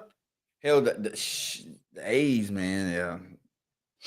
But So watch. at one point, they was going to have to shut the stadium down. Shit, then moved. Bro, let me tell you something that pissed me off, bro. And this go with any sport, any restaurant, anything in life. Why is that when a team or a restaurant announce that they moving or they closing or running out of business, everybody run to that bitch? A's getting ready to leave Oakland. They going to Las Vegas, building a nice ass stadium down on the strip. Yeah. Sellout season. That's why we leaving. Because we couldn't sell it. Because there was no market for us here. Stadium raggedy as hell. Now we tell y'all we leaving. Y'all want to come to the game? Oakland have been stripped of everything. Man. All going to Vegas. Hey, yeah. Hey, the MLB had to take over for the franchise. And I don't see why. He's talking about the Nationals. He's talking about the Nationals, I think. Oh, that's what I'm saying. That's what the NFL needs to do to the Browns. And hell, really just the Browns. Take them up. Hey, look, man. All the owners get together in the meeting, invite the Browns owner, sit down, says, hey, bro, give us the goddamn keys. Hell no. If I'm another owner, keep his ass in the seat. Especially if I'm in the division. Shit, no, we like him. Let him keep doing what he doing. Don't nobody mess with him.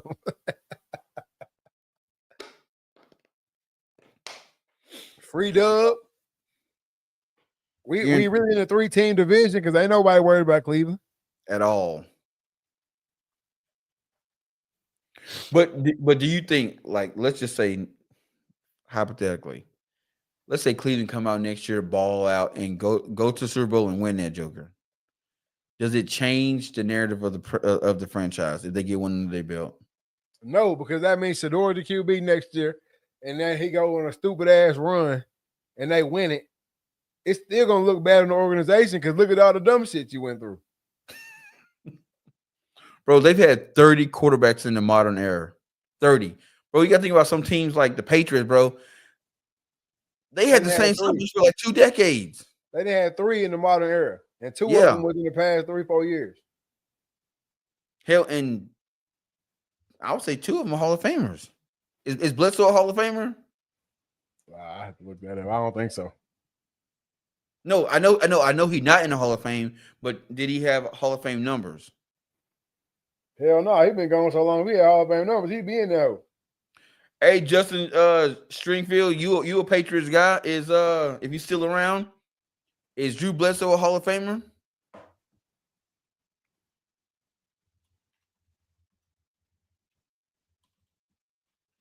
He in the Patriots Hall of Fame, and he's in the QB Hall of Fame. But he's not in the Pro Football Hall of Fame. ChatGPT said, good career, but not elite. Bledsoe put up strong numbers for his era. He had 44,000 passing yards, 251 touchdowns, 4 Pro Bowls, and led NFL in passing once. Solid resume, but not special enough to stand out historically. He was never one of the best quarterbacks in the league. During his era, he was rarely at the top 5 His era included Peyton Manning, Brett Favre, Steve Young, Dan Marino, Kurt Warner, Tom Brady. He was respected but never dominant. Mm-hmm. No MVPs, no All-Pro selections or major awards. And he the poster boy for next man up. That shit sucked. God no. You know it. That shit gotta suck, boy. Bro, they need to have a Hall of Fame for like a spot for like backup quarterbacks. Like who's like the greatest backup quarterback of all time? Greatest backup of all time.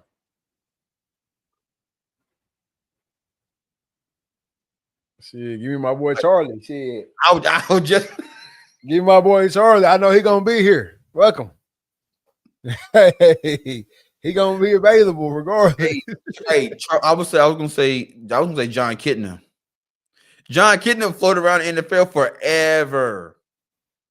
But what did he do when he got in? He balled out.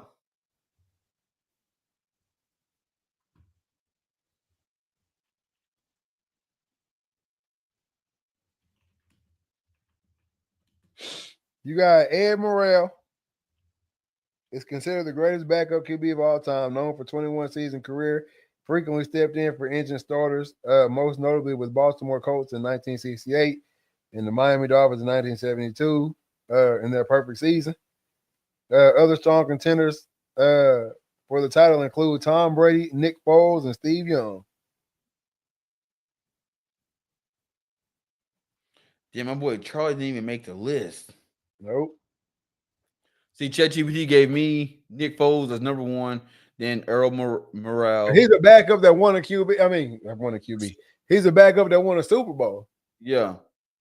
And then you got Jeff Hostetler, Kurt Warner, Tom Brady, Steve Young, Doug Williams, Frank Reich, Matt Hasselbeck, Jacoby Brissett.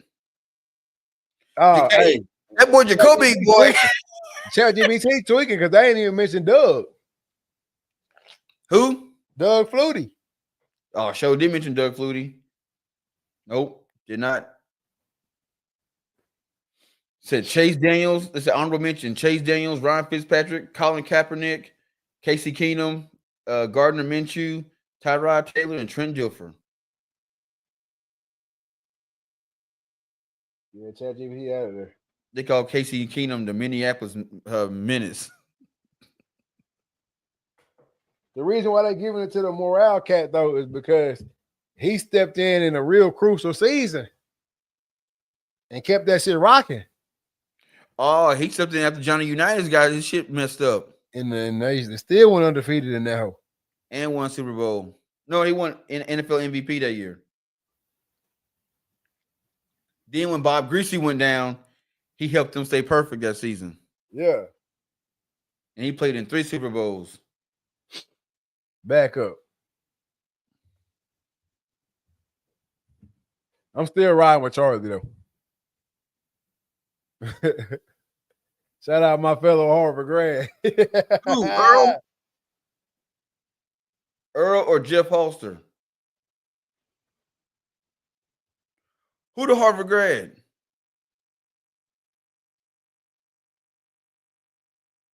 I'm trying to find out right now.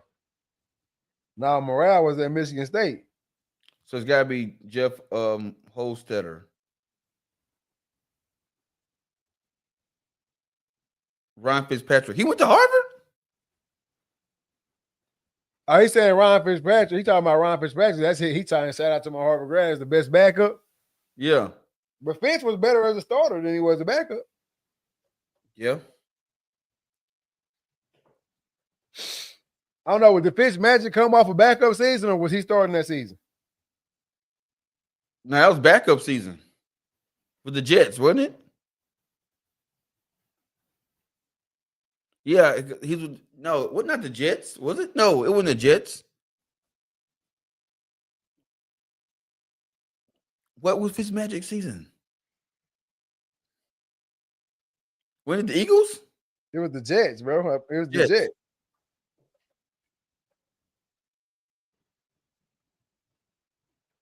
Yeah. Oh, He was a starter. He was a starter of the Fitzmagic season. Oh, did his thing. I'm gonna tell you now. Yeah, 2015. He was an unexpected starter, originally a backup. He became the starter after Geno Smith suffered a broken jaw. So no, he wasn't a starter. He was the backup starting off that season. Yeah. Oh, Fitzmagic, baby. Now you making that money commentating.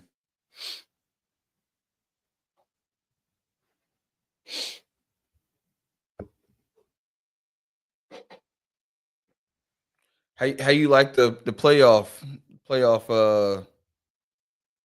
rankings? Hold on real quick.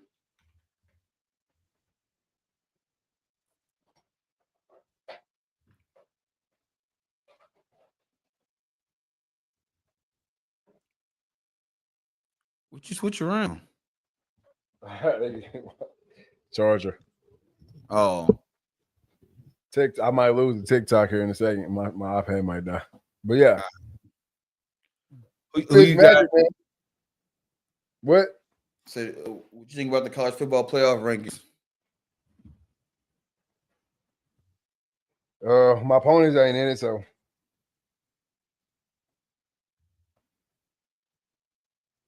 I'm pulling it up right now.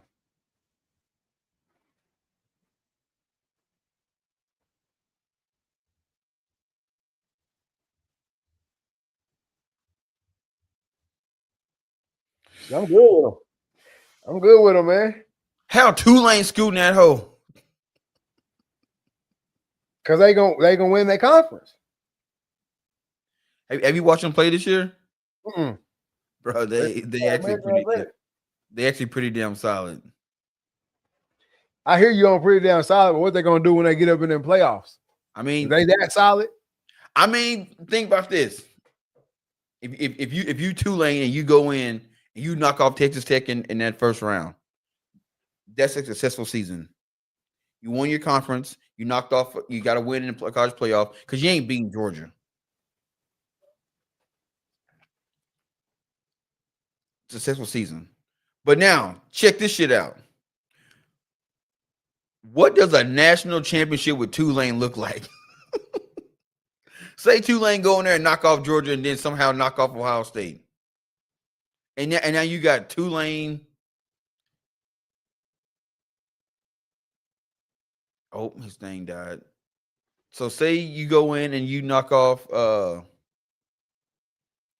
say you go and you knock off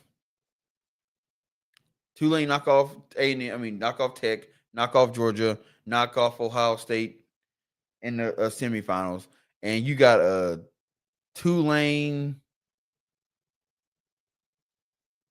Indiana championship game. What that shit look like? Nobody watching that hoe. That's what it look like. That's why it ain't gonna happen. That's why they on that side. Bro. That's why they on that side, bro. Y'all not gonna win. Notre Dame gonna get beat by OU. Yep. That's what I'm saying. I'm praying on their downfall. That's what I want everybody to know. I'm praying on their downfall. Can't stand Notre Dame, man. I can't. Brand. Hell no. I want it to be Indiana, Ohio State in the damn natty. Big 10 me down. And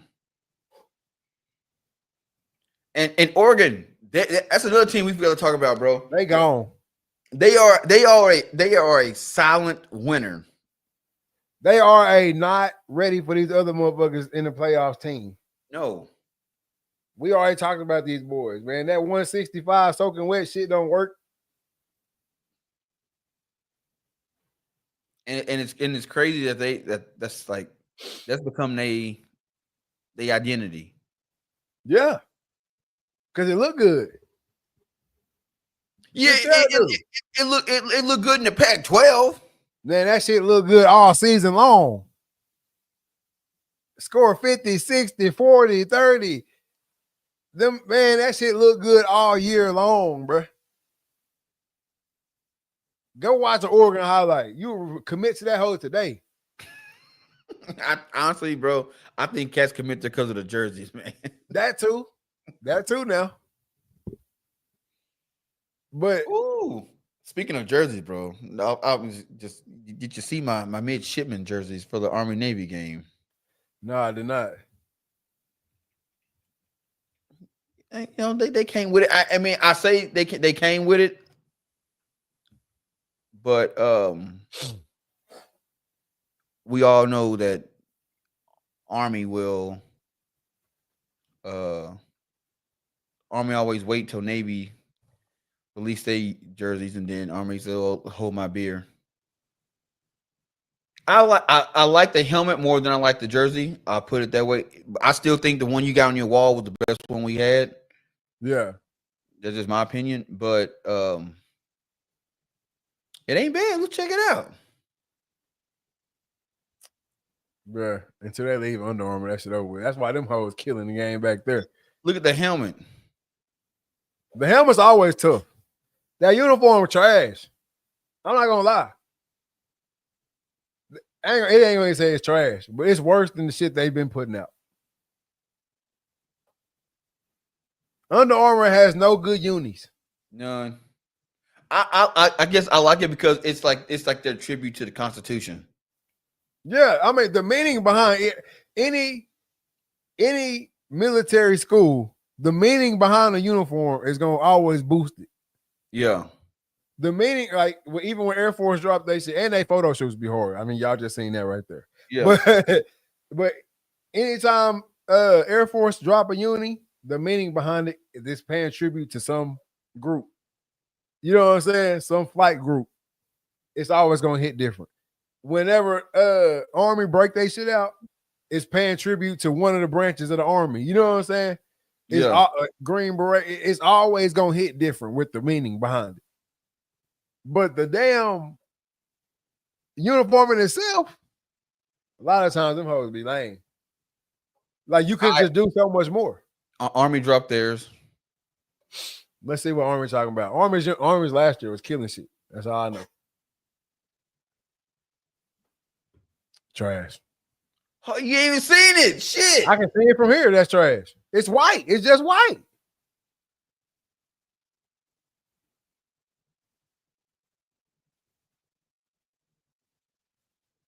That's their contribution. I mean, that's they shit to the Constitution too. I'm guessing since the letters like that. No, that says the 2025 Army Navy game uniform honoring the 250 years of service and sacrifice.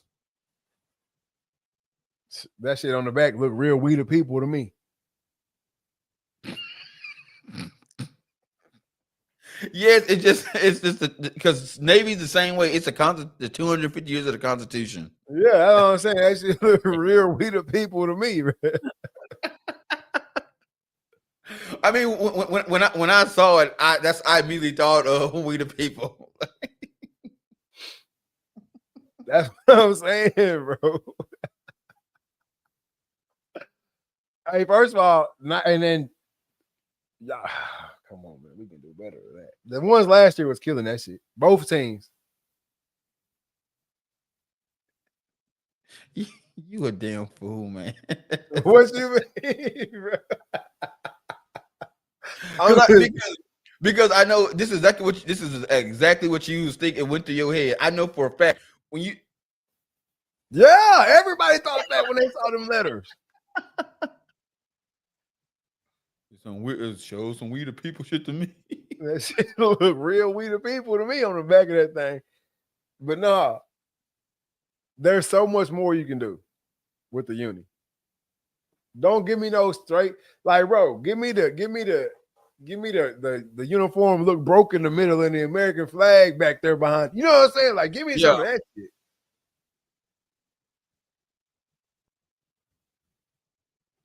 But see, to me, Army come out with some shit when it's not the Army Navy game that to me that is harder than it's harder than so many Army Navy uniforms.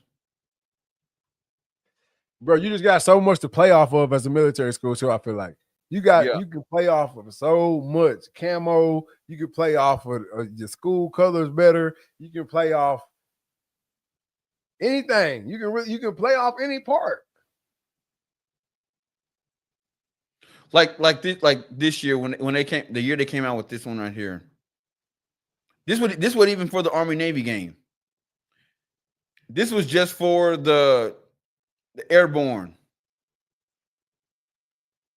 Oh yeah, them was pretty tough. Them was pretty tough right there. And then you had to like I thought the leads was in the uniform, but that's just the shadow. But hell, that shit look clean. Yeah, that shit tough. But they got the man. Now you gotta go to the ones they dropped last year. The ones they dropped last year, I'm pretty sure it was last year. What did they drop last year? The mugs was like green and they had the helmet was like the plane and shit.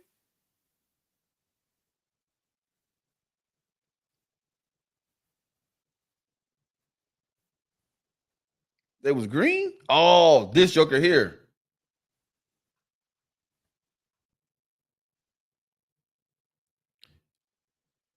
Here we go. Watch where boy, these ass boy be a biatch. Yeah, we don't need no 6 for 6 months. Oh, that boy that went on the news page. Yeah, them mugs right there though. I had a little glimpse of them. That boy over there on that spyware. yeah. Hey, if you're over on TikTok, man, you gotta be on the Facebook page or YouTube to see these pop-ups that's coming up right here. All right, here we go. Shit. This one. Yeah, man. See what I'm saying? Where the colors at? Oh, Ironside. Come on, man. That was for Civil War. Give me the colors. You gotta have them colors, man. That's it right there, hard. And they got the ribbons on the visor. That's good shit right there. Shout out Nike. Just so you know, none of those pictures were taken in New York. All that, I'm sure they went down to New Mexico or somewhere to take them pictures. And none of them cats play football. Oh no! Oh hell no! Them cats don't be from none of the academies. Hell no, they don't. Hey, yeah, you work out. Come on. Yeah, I remember when I was there and we did that. Hell, we didn't see the jerseys until the damn shit hit the internet. It was like, wait a minute, who the hell was that? He don't play here. Yeah, he do today.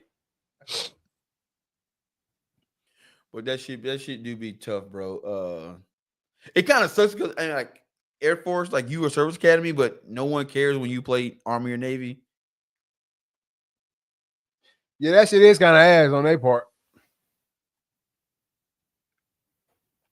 Even though they've won a Commander-in-Chief trophy more than both all the other ones. I think they had the longest streak. That shit was like 20 years or some shit like that. No, it was like 10. Because ours was we broke the record at 15, and then Army took it back.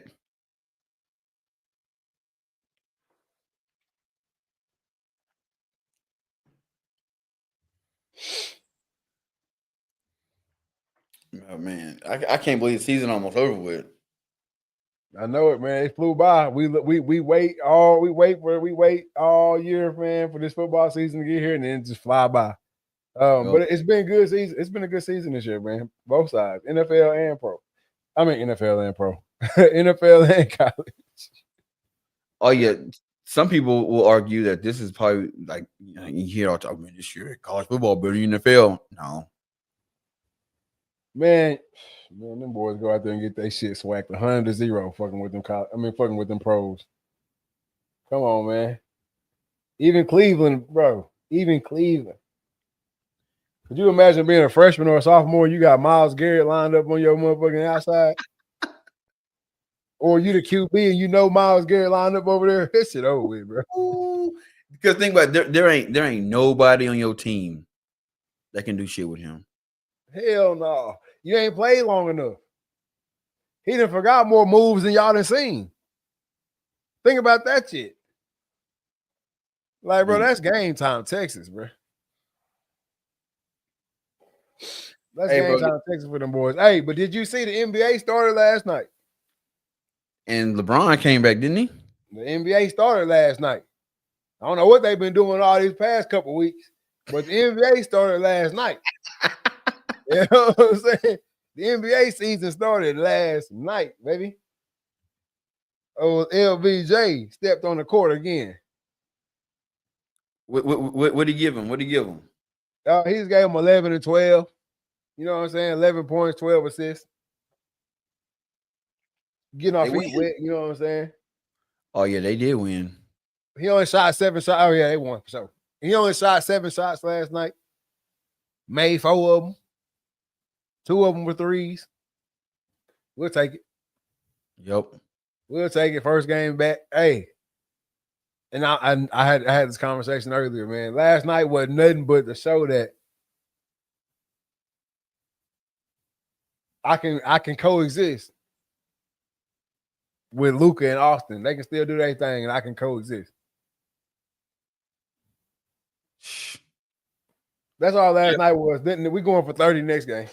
That's what the New York Times said. It said LeBron James' very unselfish play shows he can fit in. Will it continue? Hell no, we're going for 30 next game. Get that bitch off the rim. Get that bitch off the rim next week. Bro. No, in all seriousness though, I think we're gonna see. I can't go for 11, bro. I ain't gonna lie to you. I don't want to see that. I don't want to see that, LeBron. I don't want to see, 11, 6, and 5.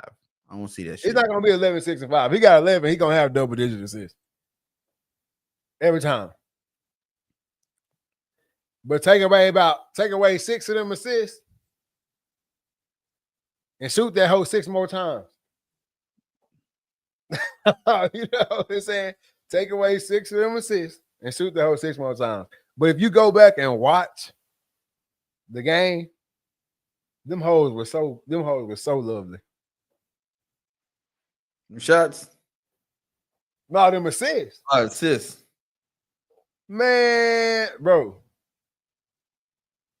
Cerebral game. Straight cerebral last night. Hey, he fucked him up off the jump. Hey, y'all introduce Luka last.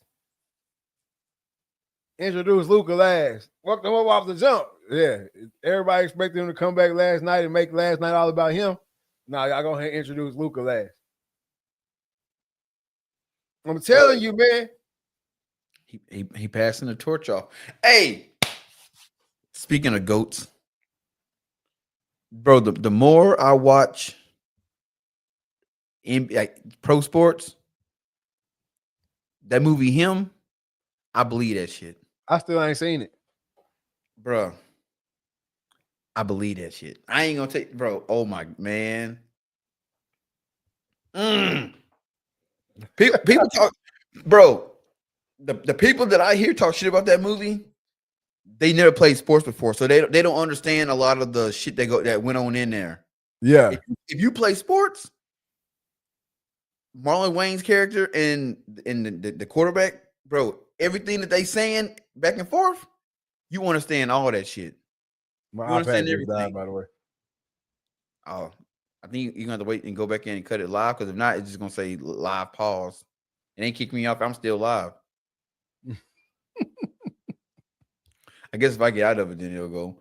But yeah, anybody that has played sports and you understand how sports work and all that shit, you've been part of a team and and you know history of GOATs and what that shit mean and all that, bro, it make total sense. Now, if that's how that shit really go, I'd be terrified. But it's man, you gotta pass that shit on. It's not a it ain't matter about you being good. You gotta be chosen to be the GOAT. Yeah. It's a process, a ritual that going with that shit. I like that shit. But man, I'm excited to see LeBron, man. This is what, season 22? 23, baby. 23?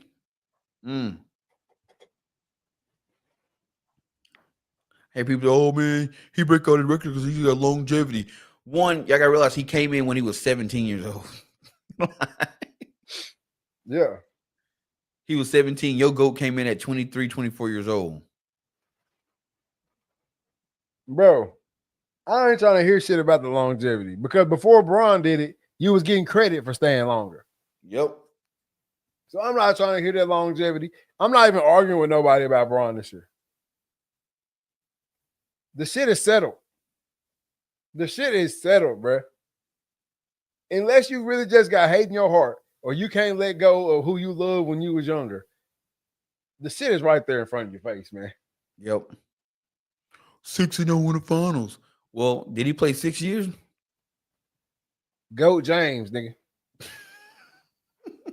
GOAT James, period. Matter of fact, you know what I'm saying? Go. Yes, sir. GOAT James. You know how to break it out of them boys. How to break it out of them boys since the NBA started last night, baby.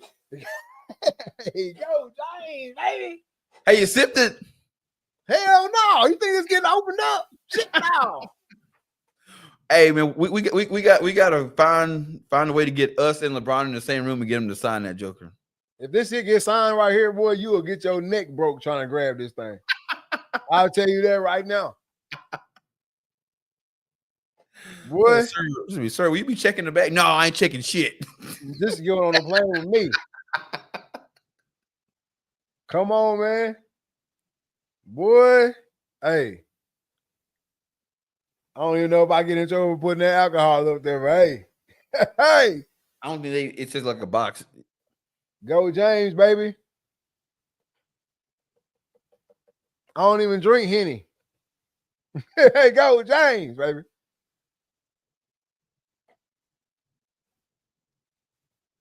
That's where I'm at with that, man.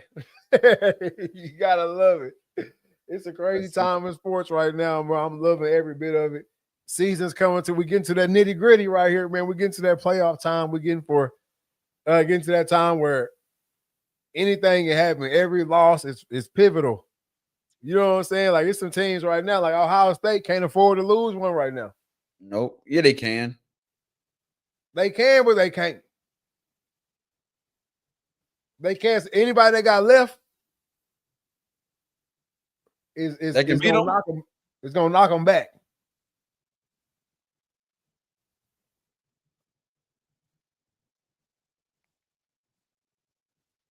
Yeah, because who? Yeah, because I think they got a pretty rough schedule. Not rough, but like if they lose, it would hurt them real bad.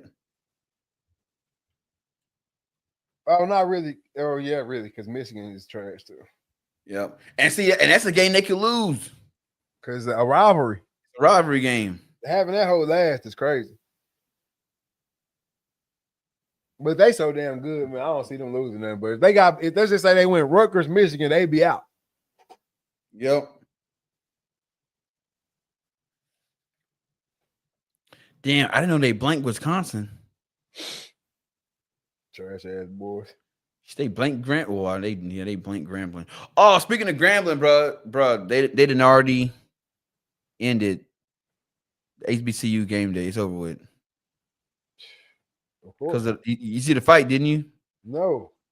Yeah, fight broke out. Of course. So no more game HBCU game day. Congratulations, you played yourself again.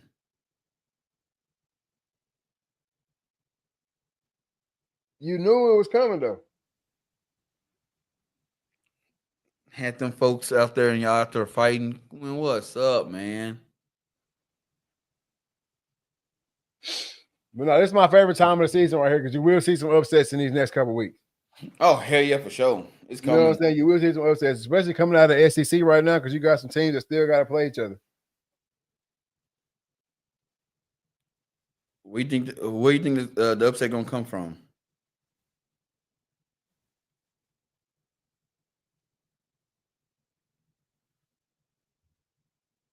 I think Texas is gonna beat A&M.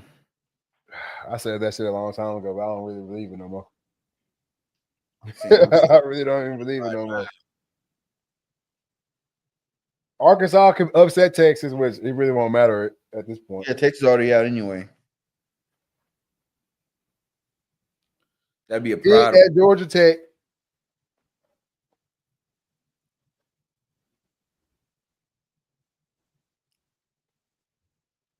And Louisville SMU. That's your power. That's your big upset games for this week coming up.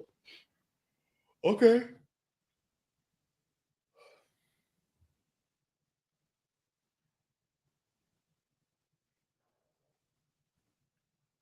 I can get down with that. I can get down with that heavy.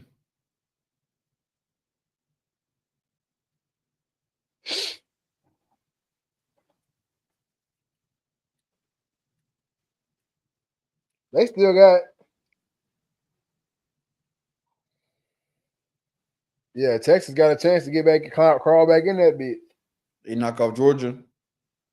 It's got to be about Georgia. They knock off A&M.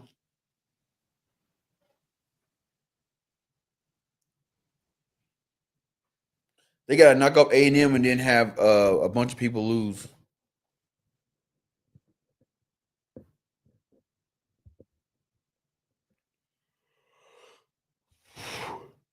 See, I still got faith in the ponies, man. Ponies went out, baby. Ponies went out.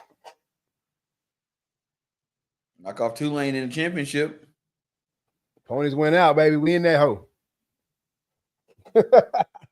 I'm telling you, man. And if A&M get beat and they get knocked out, I'm gonna be talking my good shit around the office. I ain't gonna lie to you.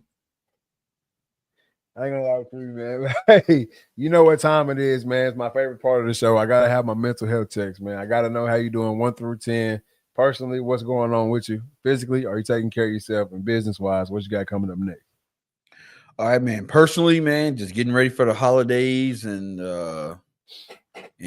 working and chilling, man. Getting ready for this baby to be here. I say any day now, but in a couple here in about a month and a half, she'll be here. So other than that, man, life been good, man. So personally, man, I'm sitting at about a 9. Physically, man, feel good. I told myself, man, like as soon as hunting season over with, I'm getting back in the gym, getting fit, changing my diet up, cutting all sweets out. Like I'm getting that. I think I'm gonna build me a home gym at the house and just so I ain't gotta go all the way into town to, get to a gym. So physically, but I feel good though. So I'm about sitting about a 7.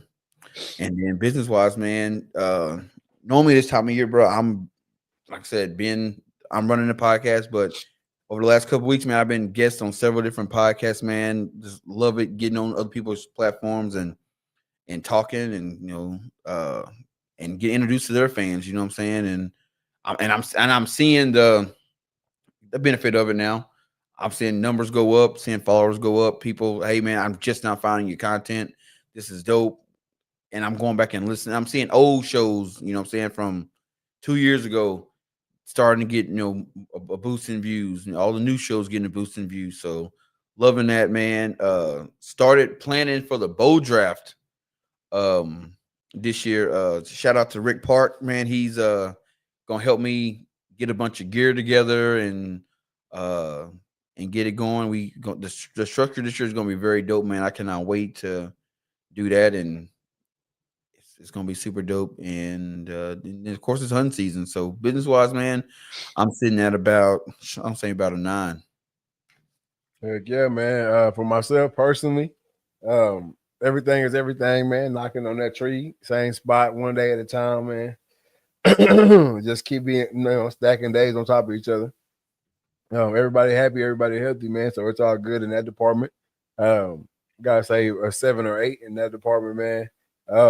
Physically, hey, the weather warmed back up. Not very good for the hunting, but for these bones, these old bag of bones right here, man. I ain't been too mad at the weather warming, but you can hear it right now. Obviously, with the weather doing all this flip floppy shit, I'm congested up and all that good stuff or whatever, man. But definitely nothing to complain about. So I gotta say, physically, man, I gotta give myself an 8 on the physical scale, man, and business wise, man, I can't complain not one bit. Nicholas Reed Photography, shout out to everybody who's booked with me. I was up till about 12:30 last night, knocking out some edits, some family sessions, some sports photos, and then some actually an engagement, or not even engagement. They're married already here in America, but it's a couple that the wife is from Poland, and they want to go do a wedding in Poland at her church there. So they got to send in some photos and stuff like that. So that was a fun photo shoot to be involved with. Kind of like some international things. I know these photos are going to be sent to some big Catholic church in Poland to be reviewed and all that stuff. So I thought that was pretty cool. So shout out to them for letting me be involved in that process. So that's gonna be cool. I think I might knock some of them out tonight when we get off here. Got to do some Christmas photos with my kids, your kids, and mama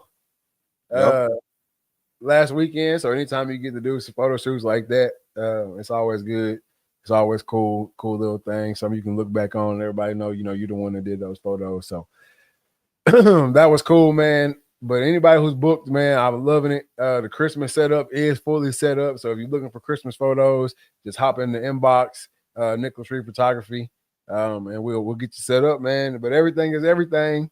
Work is work. Still grinding at the office on a daily basis. Nothing to complain about, man. I gotta give myself a 9 on the business scale, man. Hey, if you haven't booked with me, get with me. I'm telling you. Not to brag on myself, but it's heat.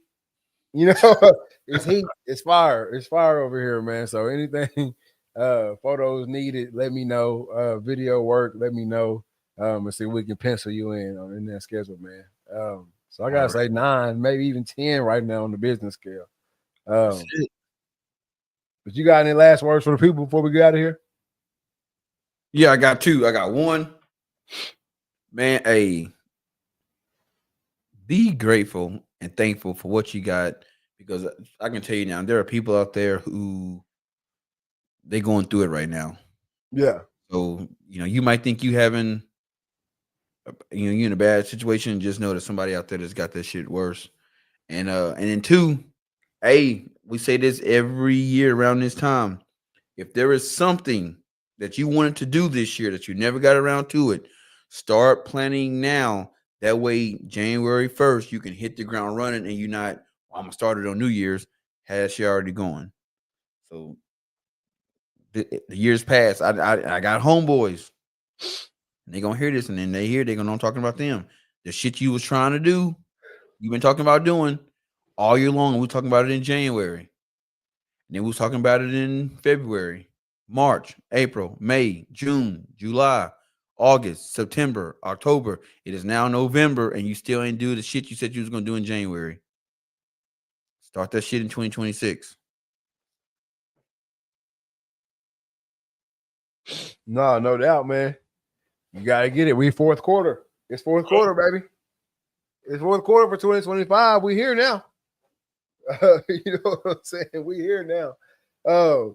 And my last thing I got for us for tonight, man, I just want to give a big shout out to obviously Read, Talk, and Listen podcast. I want to give a big shout out to Say Grace, RAP Construction, man. We all linked up together to donate meals for the family. Originally started out with just 5 meals from us and Say Grace, and then Razorback Asphalt and Construction jumped in, and they was like, hey, we want to do 5 too. So now we got up to 10 families. Anybody who else, if you send in donations, anything like that, what'd you say? You got 11 now. We got 11 families now.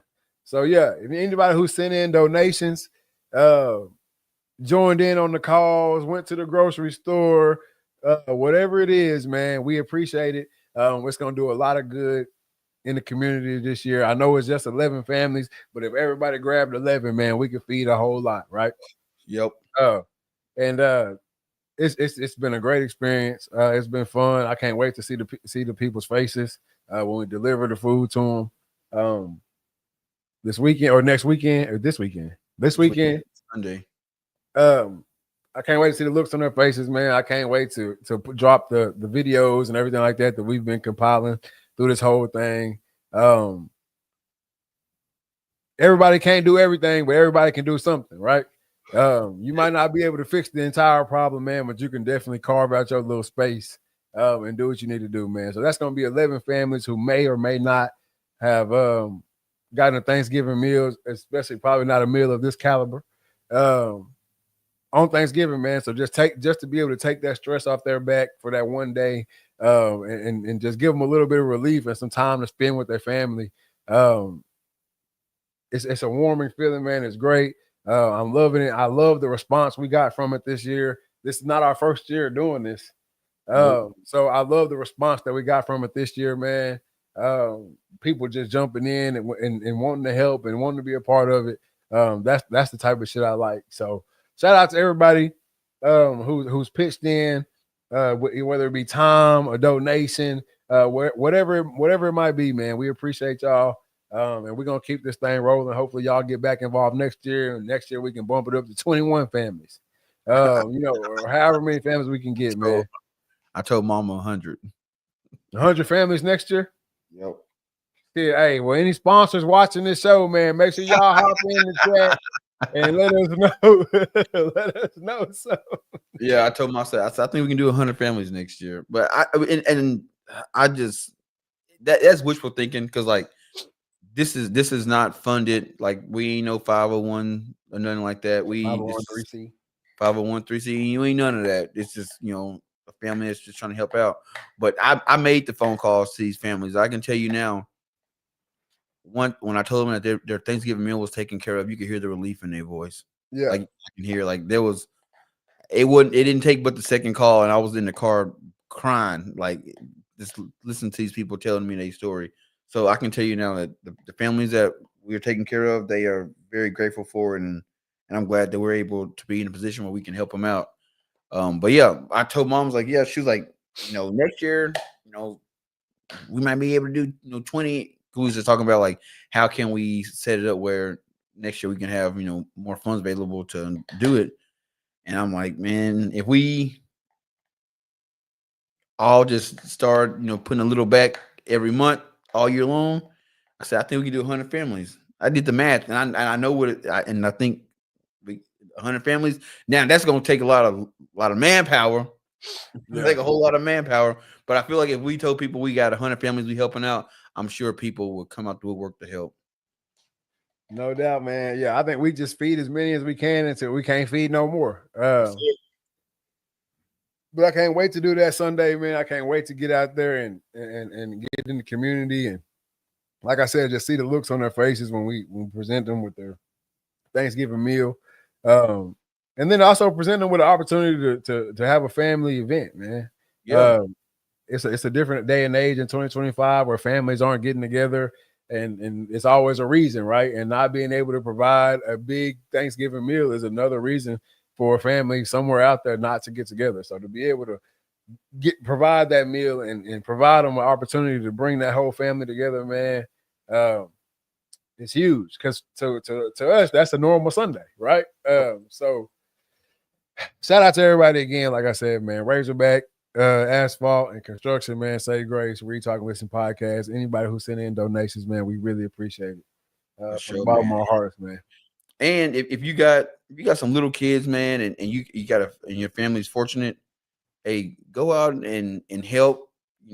I'm not saying do what we doing, but do something with your kids and show them like, hey, like what it means to give back. Because I know like, my little one, she don't really understand it, and when we doing stuff like that, she realized, okay, damn, like I am grateful. I do got a lot. Some people don't got it. So just help them, and it gives them that, I guess, sympathy or something for people. Like, you just teach them that, hey, no matter where you at in life, you always, help out when you can. Yeah, no doubt, man. So, yeah, if y'all don't take anything else from this podcast, I know we talked for a long time, but if y'all don't take anything else away from this podcast, man, get in where you fit in, lend a hand, help somebody out, make the phone call. You know what I'm saying? Do your part, and the world will be a lot better place. That's it. With all that being said, man, this is season 7, episode 36 or 37 of the Read, Talk, and Listen podcast. I am your host, Nick Reed, along with my brother and co-host Trey Reed. No killer cam tonight. We are out. Peace.